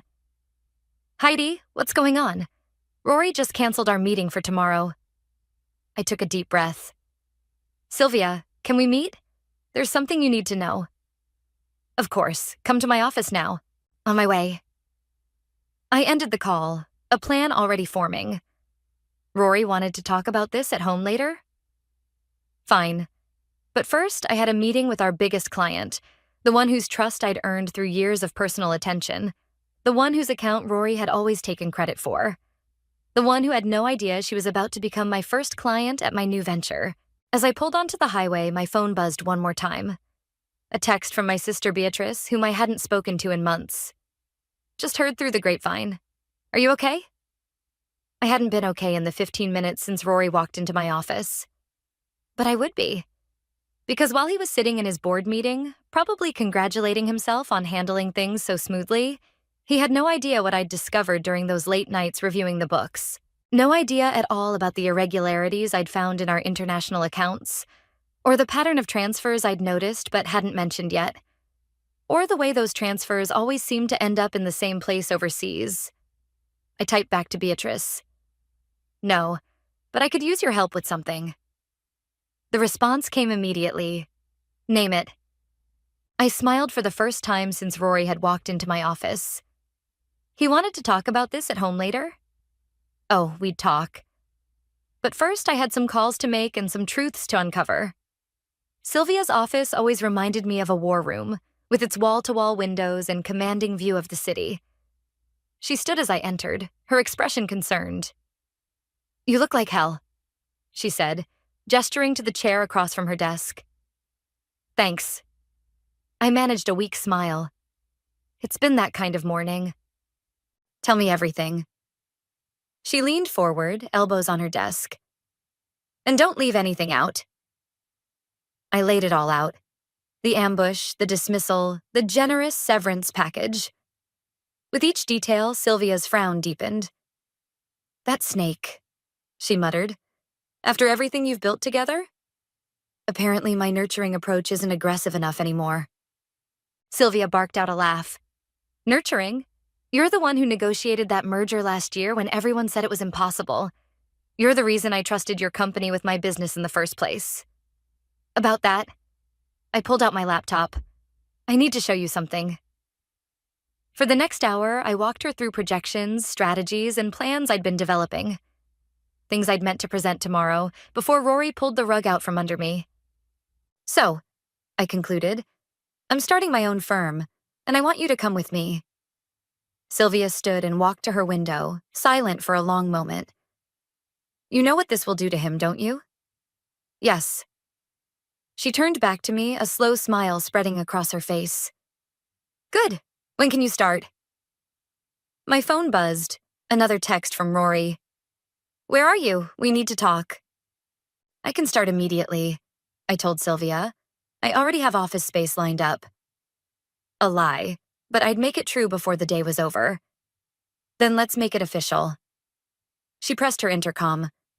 Janet, get legal up here. We're transferring our contract. My phone buzzed again. Beatrice this time. Met with that contact I mentioned. You're going to want to see this. Excuse me, I said to Sylvia. I need to make a quick call. In the hallway, I dialed Beatrice. She answered on the first ring. Remember those transfers you mentioned? She said without preamble. I had my friend at the bank take a look. Heidi, there's a pattern. Monthly payments, same amount, going to an account in Switzerland. My hands started shaking. How long? 3 years, and that's not all. The account holder? It's registered to a woman named Anna. She's got 2 kids, Heidi, ages 2 and 4. The floor seemed to tilt beneath my feet. Send me everything. Back in Sylvia's office, lawyers were already gathering. I signed papers with steady hands, my mind racing with calculations. 3 years, 2 kids. All while Rory and I were trying for a second child, all while he told me the timing wasn't right. My phone lit up with a call from Vienna's school. Mrs. Young? Your husband tried to pick up Vienna early, but she's refusing to leave without hearing from you. Of course he had. He was trying to control the narrative, just like always. Put her on, please. Mom? Vienna's voice was small. Dad says you're sick and we need to go home, but you seemed fine this morning. Listen to me carefully, sweetheart. I'm not sick. I'm handling some important business. Stay at school, okay? I'll pick you up myself at normal time. Promise? Promise. I ended the call to find Sylvia watching me. Need help with anything else? She asked quietly. Actually, yes. Can you recommend a good divorce attorney? She smiled. I know just the person. By the time I left Sylvia's office, 3 things had happened. I'd secured my biggest client, found temporary office space in the building next door, and scheduled a meeting with one of the city's top divorce lawyers for tomorrow morning. My phone had 17 missed calls from Rory and 1 text from Beatrice. Got the address in Switzerland. When do we move? I typed back. Not yet. First we gather everything. Then we burn it all down. Walking into my temporary office, a sparse but serviceable space with a view of my old building, I allowed myself a moment to breathe. Through the window, I could see Rory's office. He was pacing, phone to his ear, probably trying to figure out where I'd gone. My own phone rang again. This time it was Richard, Rory's father. Heidi, what's happening? Rory's called me 3 times, talking about restructuring and necessary changes. Richard, I said carefully, I think you should come to town. There are some things you need to know about your son. I'll be there tomorrow. I ended the call and watched Rory's office again. He had no idea what was coming. No idea that while he was trying to push me out of my own company, I was about to expose every lie he'd ever told. My phone buzzed one final time. A text from Vienna. Mom, are you really okay? Yes, sweetheart, I wrote back. And soon everything will be better than okay. I meant it too, because sometimes the best revenge isn't just about getting even, it's about getting free. The external hard drive hummed as I connected it to my laptop. Beatrice sat beside me in my temporary office, her fingers flying over her own keyboard as she traced the money trail. Look at this, she said, turning her screen toward me. Every transfer coincides with a business trip to Europe. I pulled up my own calendar history. Munich conference, Geneva symposium, Zurich investment meeting. My throat tightened.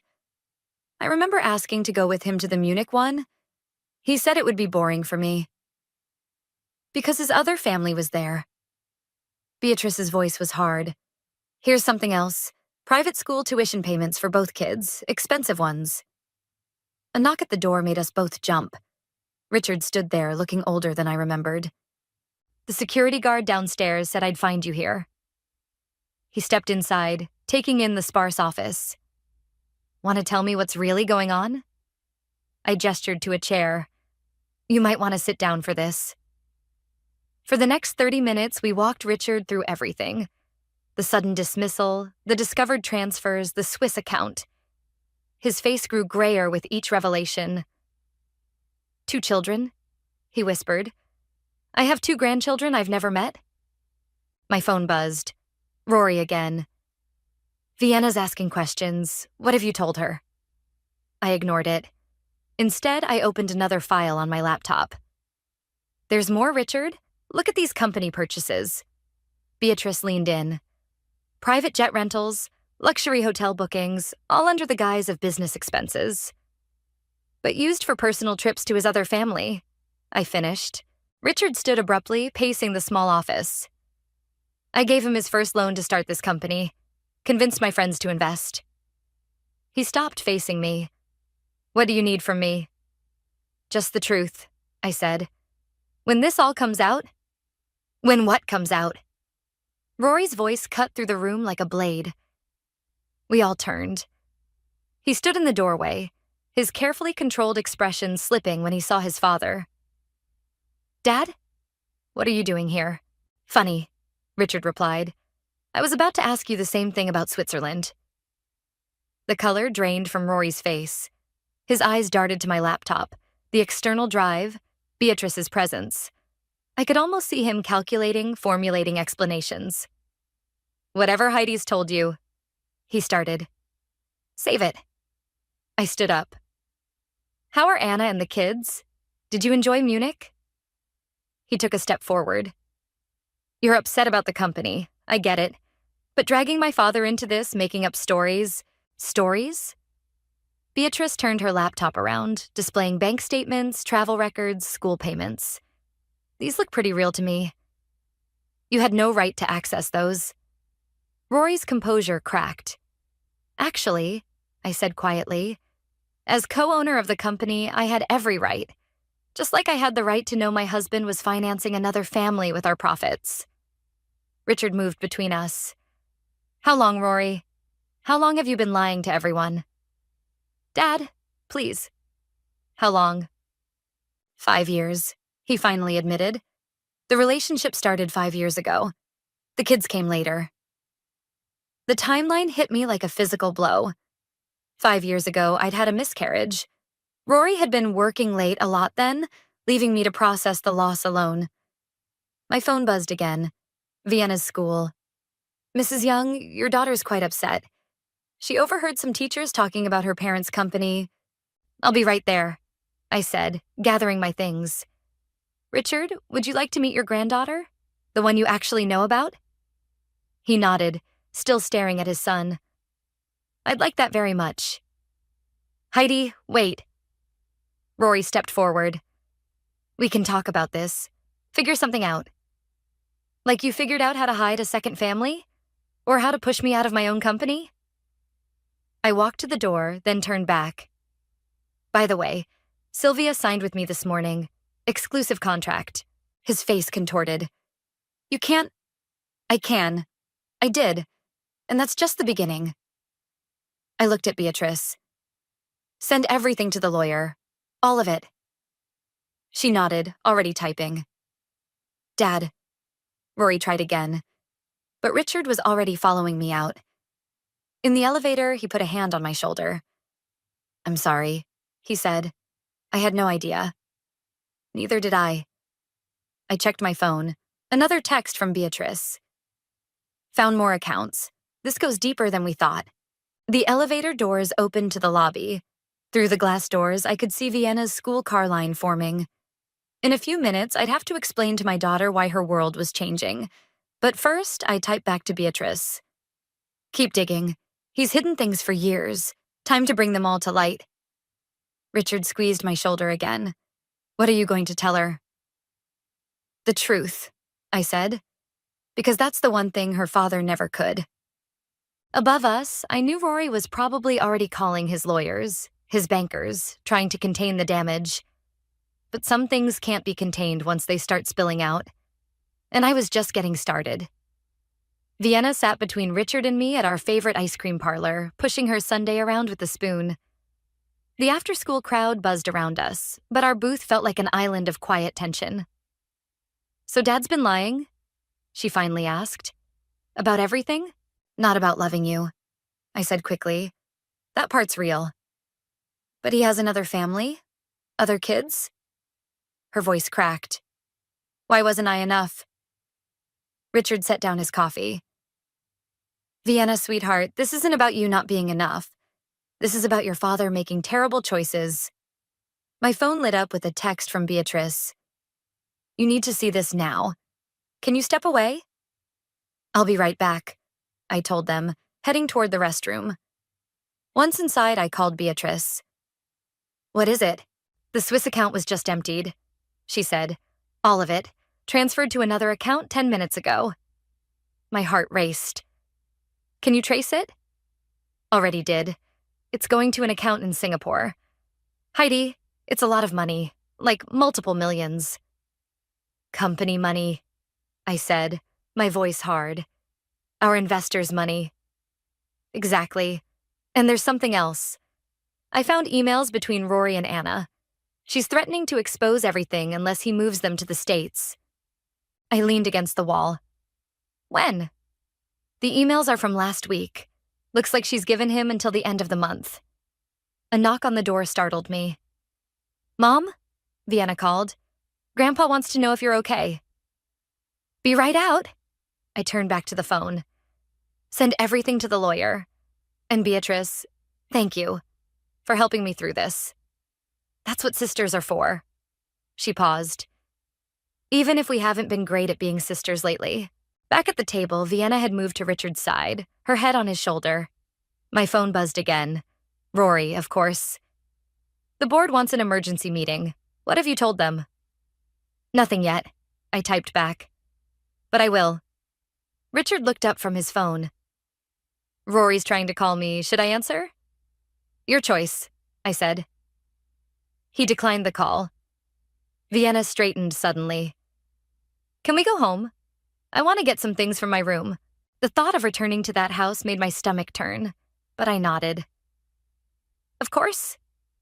The drive was quiet. As we pulled into the driveway, I saw Rory's car wasn't there. Probably still at the office, damage control mode in full swing. Inside, Vienna ran upstairs while Richard and I stood in the kitchen. The kitchen where Rory and I had planned our future, where we'd celebrated victories, where he'd sat drinking coffee while texting his other family. I'll help her pack some things, Richard said quietly.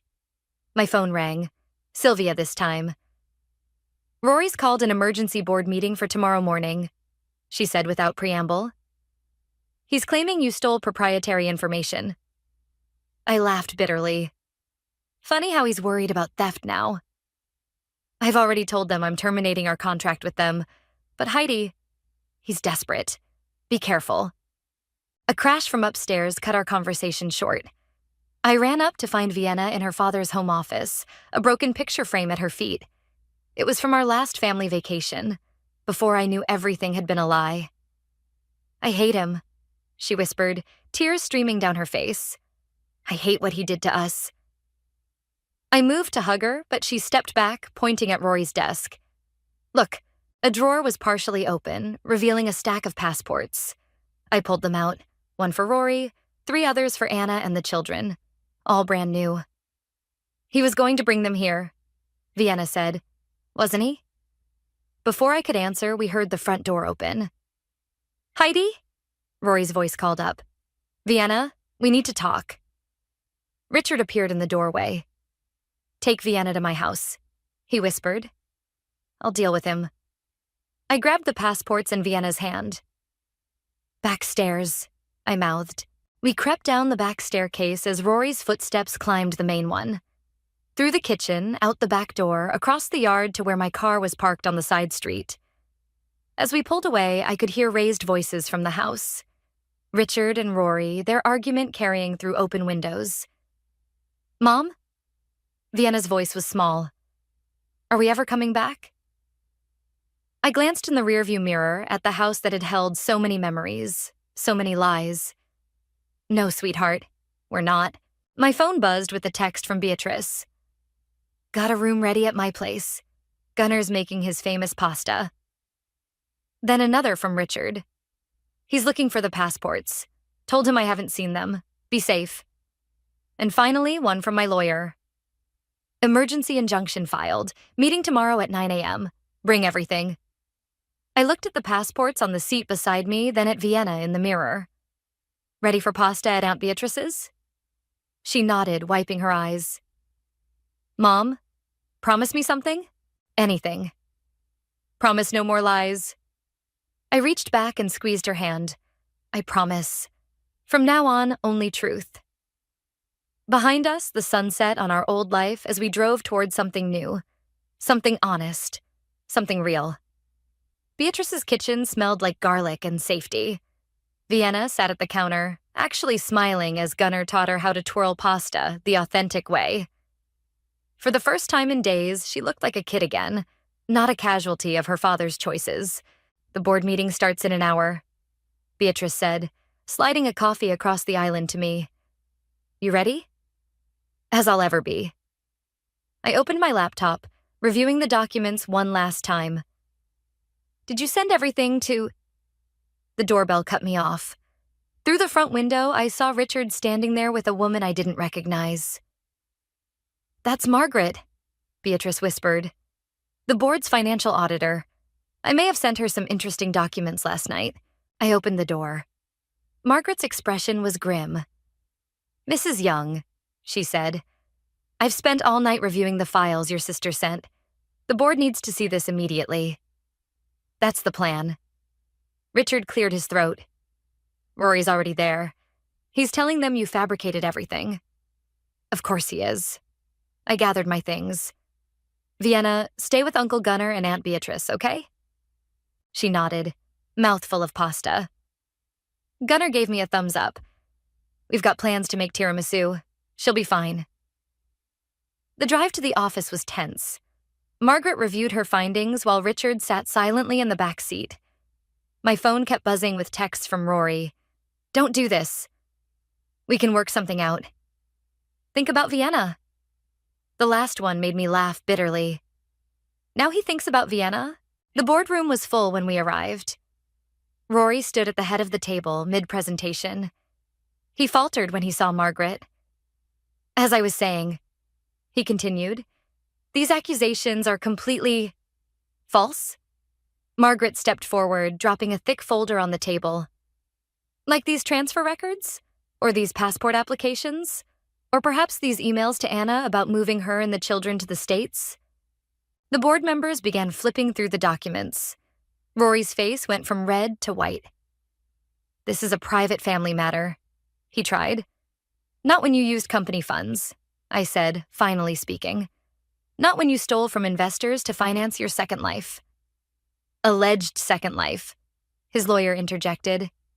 Richard stood. No, not alleged. He pulled out his phone, showing emails from Anna herself. I reached out to her this morning. She's quite willing to testify. Rory lunged for the phone. Dad, you had no right... Like you had no right to steal from your company? Margaret asked. To deceive shareholders? To commit what amounts to massive fraud? The board chairman cleared his throat. Rory, step outside. Now. You can't. Now. As Rory left, I pulled out the passports. Found these in his office yesterday, brand new, issued last week. The chairman examined them, then looked at Margaret. Options? Criminal charges, she said promptly. Or, Rory called from the doorway. Or immediate resignation, full cooperation with our investigation, and repayment of all diverted funds. The room fell silent. Through the glass walls, I could see employees gathering, watching the drama unfold. My phone buzzed. Beatrice. Vienna wants you to know the tiramisu is perfect. Also, Anna just emailed again. She's willing to talk. I showed the message to Margaret, who nodded. One more thing, I said to the board. Sylvia's contract. She's coming with me along with any other clients who choose to do so. No competition clause was voided the moment Rory committed fraud. You can't prove... Rory started. Actually, Margaret interrupted. She can, and did. She turned to the board. Shall we vote? The next 15 minutes were a blur of legal terms and signatures. When it was done, Rory was out, I was reinstated, and the company's future hung in a precarious balance. In the hallway, Rory grabbed my arm. You've destroyed everything. I pulled away. No, you did that. I'm just cleaning up your mess. And Anna? He hissed. The kids? We'll get what they're legally entitled to, Margaret said, appearing beside me. No more, no less. My phone buzzed again. A photo from Gunnar of Vienna laughing, face covered in tiramisu. I'm going home to our daughter, I told Rory. The one you seem to have forgotten about. Don't try to contact her unless it's through my lawyer. Richard stepped between us. I'll drive you. As we left, I heard Rory calling after us, but his words were drowned out by the sound of my heels on marble, walking away from the ruins of his lies. In the car, Richard sighed heavily. I never thought— None of us did, I said. But now we know, and knowing is better than living a lie. My phone lit up one last time. Beatrice, Vienna wants to know if you're coming home for tiramisu? Home. Not the house full of lies, but my sister's kitchen, where truth and pasta and healing waited. Yes, I typed back. I'm coming home. The meeting with Anna wasn't what I expected. She sat across from me in a private room at my lawyer's office, her hands wrapped around an untouched cup of coffee. She looked younger than I'd imagined, more scared than calculating. I didn't know about you at first, she said quietly. He told me he was divorced. Beside me, Beatrice shifted in her chair. When did you find out the truth? After Thomas was born. Anna's eyes filled with tears. By then, I was trapped. No job, 2 kids, completely dependent on his monthly transfers. My lawyer leaned forward. And the recent demands? The threats to expose everything? He promised to bring us here, give the children his name. She laughed bitterly. I actually believed him. My phone buzzed.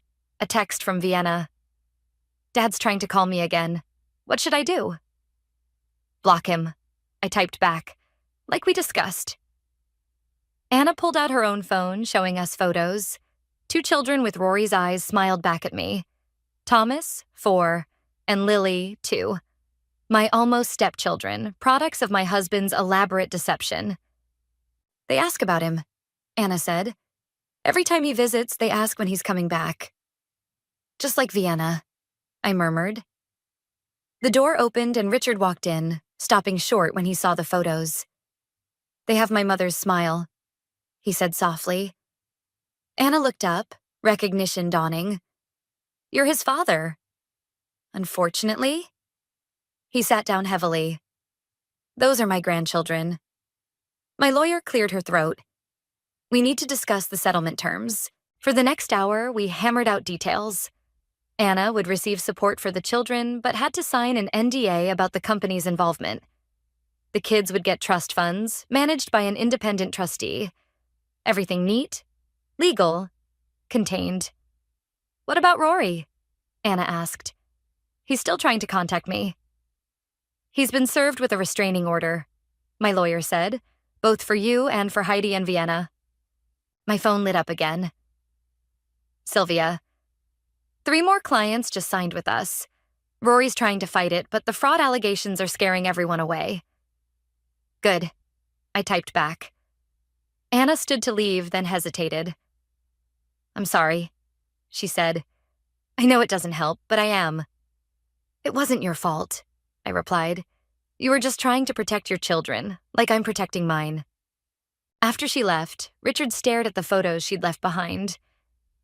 I want to meet them, he said. My other grandchildren. We can arrange that, my lawyer assured him. Legally, carefully. Beatrice's phone chimed. Gunnar says Rory's at our house. He's demanding to see Vienna. I was already moving. Call the police. The drive to Beatrice's felt endless. When we arrived, 2 police cars were already there. Rory stood on the front lawn, shouting at the house while Gunnar blocked the door. She's my daughter, he yelled. You can't keep her from me. Actually, I said, getting out of the car, the restraining order says we can. He spun toward me. You did this. You turned everyone against me. No, your lies did that. I walked past him to the door. Vienna, you okay? She appeared in the doorway, safely behind Gunnar. I'm fine. Dad's just making a scene. Again. The police approached Rory. Sir, you need to leave, now. This isn't over, he snarled. Actually, it is. Richard stepped forward. The board voted an hour ago. You're being investigated for criminal fraud. Leave now, or these officers will have to add violation of a restraining order to the charges. Rory's face crumpled. For a moment, I saw the man I'd married, vulnerable, uncertain. Then his mask slipped back into place. "You'll regret this," he said, but he let the police escort him to his car. Inside, Vienna sat at the kitchen counter, picking at the remains of a sandwich. "You okay, sweetheart?" I asked. "Yeah." She looked up. "Is it true? About the fraud charges?" I sat beside her. "Yes. Your father, he made some very bad choices. Like stealing money to pay for his other kids?" Sometimes I forgot how perceptive she was. "Yes, like that." "Good." She straightened her shoulders. "He should pay for what he did." Beatrice brought over hot chocolate for everyone. "The police will make sure he stays away." My phone buzzed one last time. "Margaret. Board wants to meet tomorrow. They're preparing to go public with everything." I showed the message to Richard, who nodded grimly. "It's time," he said. "No more hiding." Vienna sipped her hot chocolate. "Can we stay here tonight? I don't want to go back to the house." "Of course," Beatrice said. "You can stay as long as you need."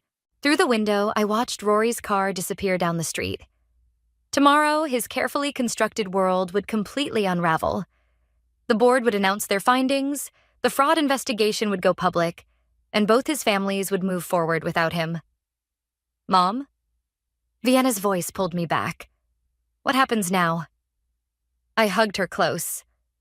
"Now we tell the truth. All of it. And then we start over." "Together?" she asked. "Together," I promised, looking around at our makeshift family. Beatrice, Gunnar, Richard, all united by Rory's betrayal, but standing stronger for it. Sometimes the family you choose is stronger than the family you're born into.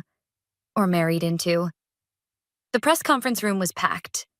I stood at the podium, cameras flashing as Margaret finished reading the board's official statement. "Investigation has revealed systematic fraud and misappropriation of company funds over a period of 5 years." In the front row, Sylvia gave me an encouraging nod. Behind her, Richard sat with Vienna, who insisted on being here. "I want to see it end," she'd said that morning. My phone buzzed silently. Beatrice. "Just saw Rory's lawyer entering the building. Heads up."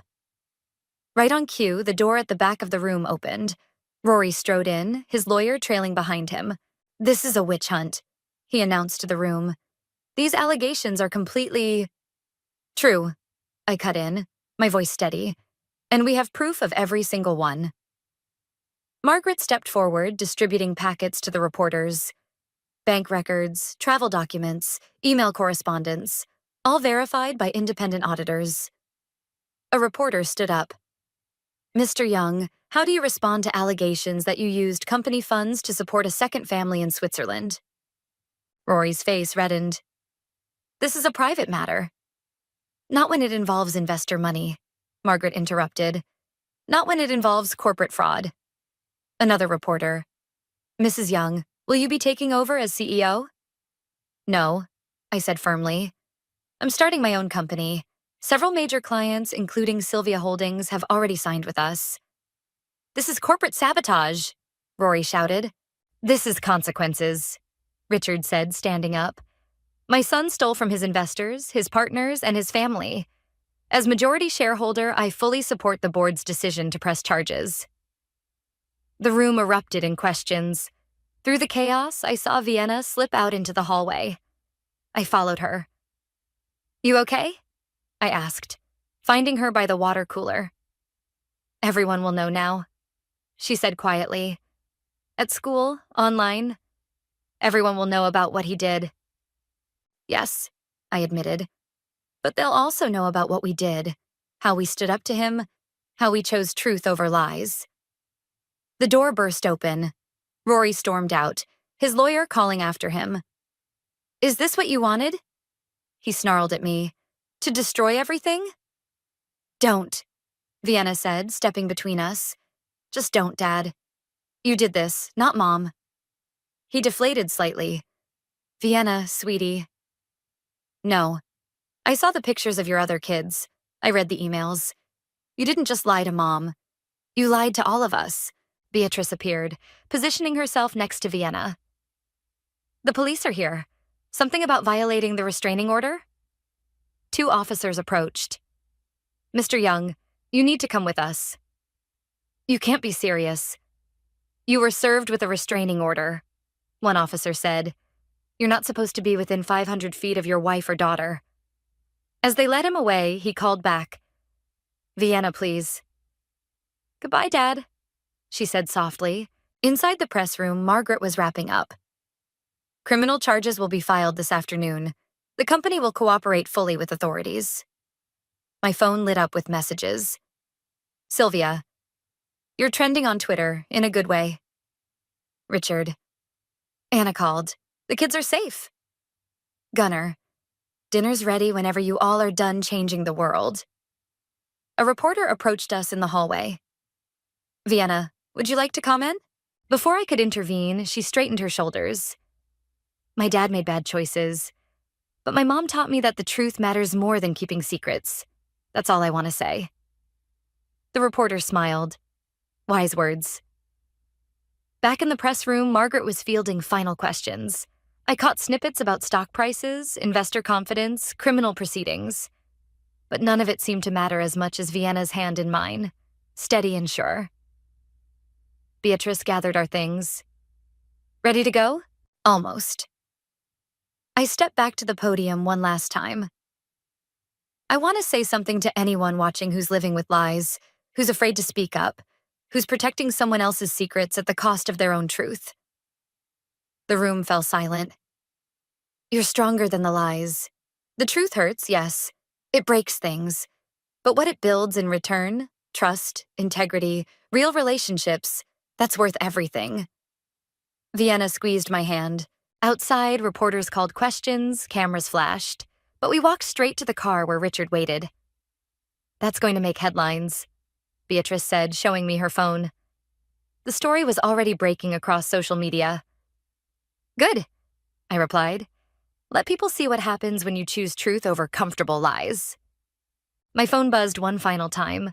A message from Anna. The kids are asking about their father. I told them the truth, age appropriately. Thank you for making that possible. I showed the message to Vienna. She thought for a moment, then said, maybe someday I'd like to meet them. My half-siblings. Not now, but someday. Whenever you're ready, I promised. As we drove away from the press conference, from Rory's lies, from our old life, I caught glimpses of our story on every news screen we passed. But the real story wasn't in the headlines or sound bites. It was in Vienna's resilience, in Beatrice's loyalty, in Richard's courage to face his son's crimes. It was in the truth we'd chosen, painful as it was, over the comfort of lies. And it wasn't over yet. The morning sun streamed through the windows of my new office as Sylvia walked in, carrying 2 coffee cups and a newspaper. Have you seen this? She dropped the paper on my desk. The headline read, Former CEO pleads guilty to fraud charges. I heard, I said, taking the coffee. Richard called earlier. How's he handling it? Better than expected. He's actually in Switzerland right now, meeting his other grandchildren for the first time. My phone lit up with a photo. Richard sitting in a park with Thomas and Lily, all 3 of them laughing at something off camera. I showed it to Sylvia. Life's funny sometimes, she said. Speaking of which, your 9 o'clock is here. I looked up to see Anna standing in the doorway, looking more confident than she had at the lawyer's office. Thank you for meeting with me, she said as Sylvia excused herself. Of course. How are the kids? Good. They love having Richard visit. She sat down, pulling out a folder. I've been thinking about your offer. Last week, I'd proposed hiring her for our European operations. Her business degree and multilingual skills had been wasted playing the secret wife. The position is yours if you want it, I said. No strings attached. Why? She met my eyes. After everything. Because you were as much his victim as I was. And because you're qualified. She opened the folder, revealing a signed contract. Then I accept. My phone buzzed. Vienna. Dad's lawyer called. He wants to meet. Do you want to? I typed back. Yes, but only if you're there. I showed Anna the messages. Speaking of complicated family dynamics, how is she handling everything? Better than any of us expected. She's actually talking about visiting you and the kids this summer, if that's okay. Anna smiled. Thomas keeps asking about his big sister. The door opened and Beatrice walked in, carrying a stack of files. Quarterly projections are ready and, oh, hello, Anna. Anna just accepted the position, I said. Perfect timing. We need someone to handle the Munich office. My phone buzzed again. Richard sending another photo, this time of Lily on his shoulders. Family is what you make it, Anna said, looking at the picture. That's what I'm learning. Speaking of family, Beatrice said, Gunnar's making his pasta again tonight. Anna, you should come. Bring the kids. Really? Really, I confirmed. Vienna's been practicing her Italian with Gunnar. She'd love to teach Thomas and Lily. After Anna left, Beatrice perched on my desk. You okay with all this? It's a lot of blending. I'm okay with truth, I said. Everything else follows from that. My office door opened again. Vienna this time, home from school early for her therapy appointment. Mom, look. She held up a paper. I got an A on my essay about resilience. Let me see. I read the title, When Truth Breaks and Rebuilds Your Family. My teacher said I should submit it to the school paper, she said proudly. Is that okay? More than okay. Beatrice's phone chimed. Rory's sentencing is scheduled for next week. Vienna sat down. Are we going? Only if you want to, I said. I do. Not for him. For us. To see it finished. My phone lit up with a message from Sylvia. Board meeting in 5. Ready to show them what a woman's nurturing approach can really do? I smiled, gathering my files. Our new company had already outperformed my old one's quarterly projections. Mom, Vienna asked, can we stop for ice cream after my appointment? Like we used to? Of course. I hugged her. Same place? Same place, but different toppings. I think it's time to try something new. Beatrice laughed. Out of the mouths of babes. As we walked to the conference room, I passed the wall where our company's mission statement hung. Success through integrity. Growth through truth.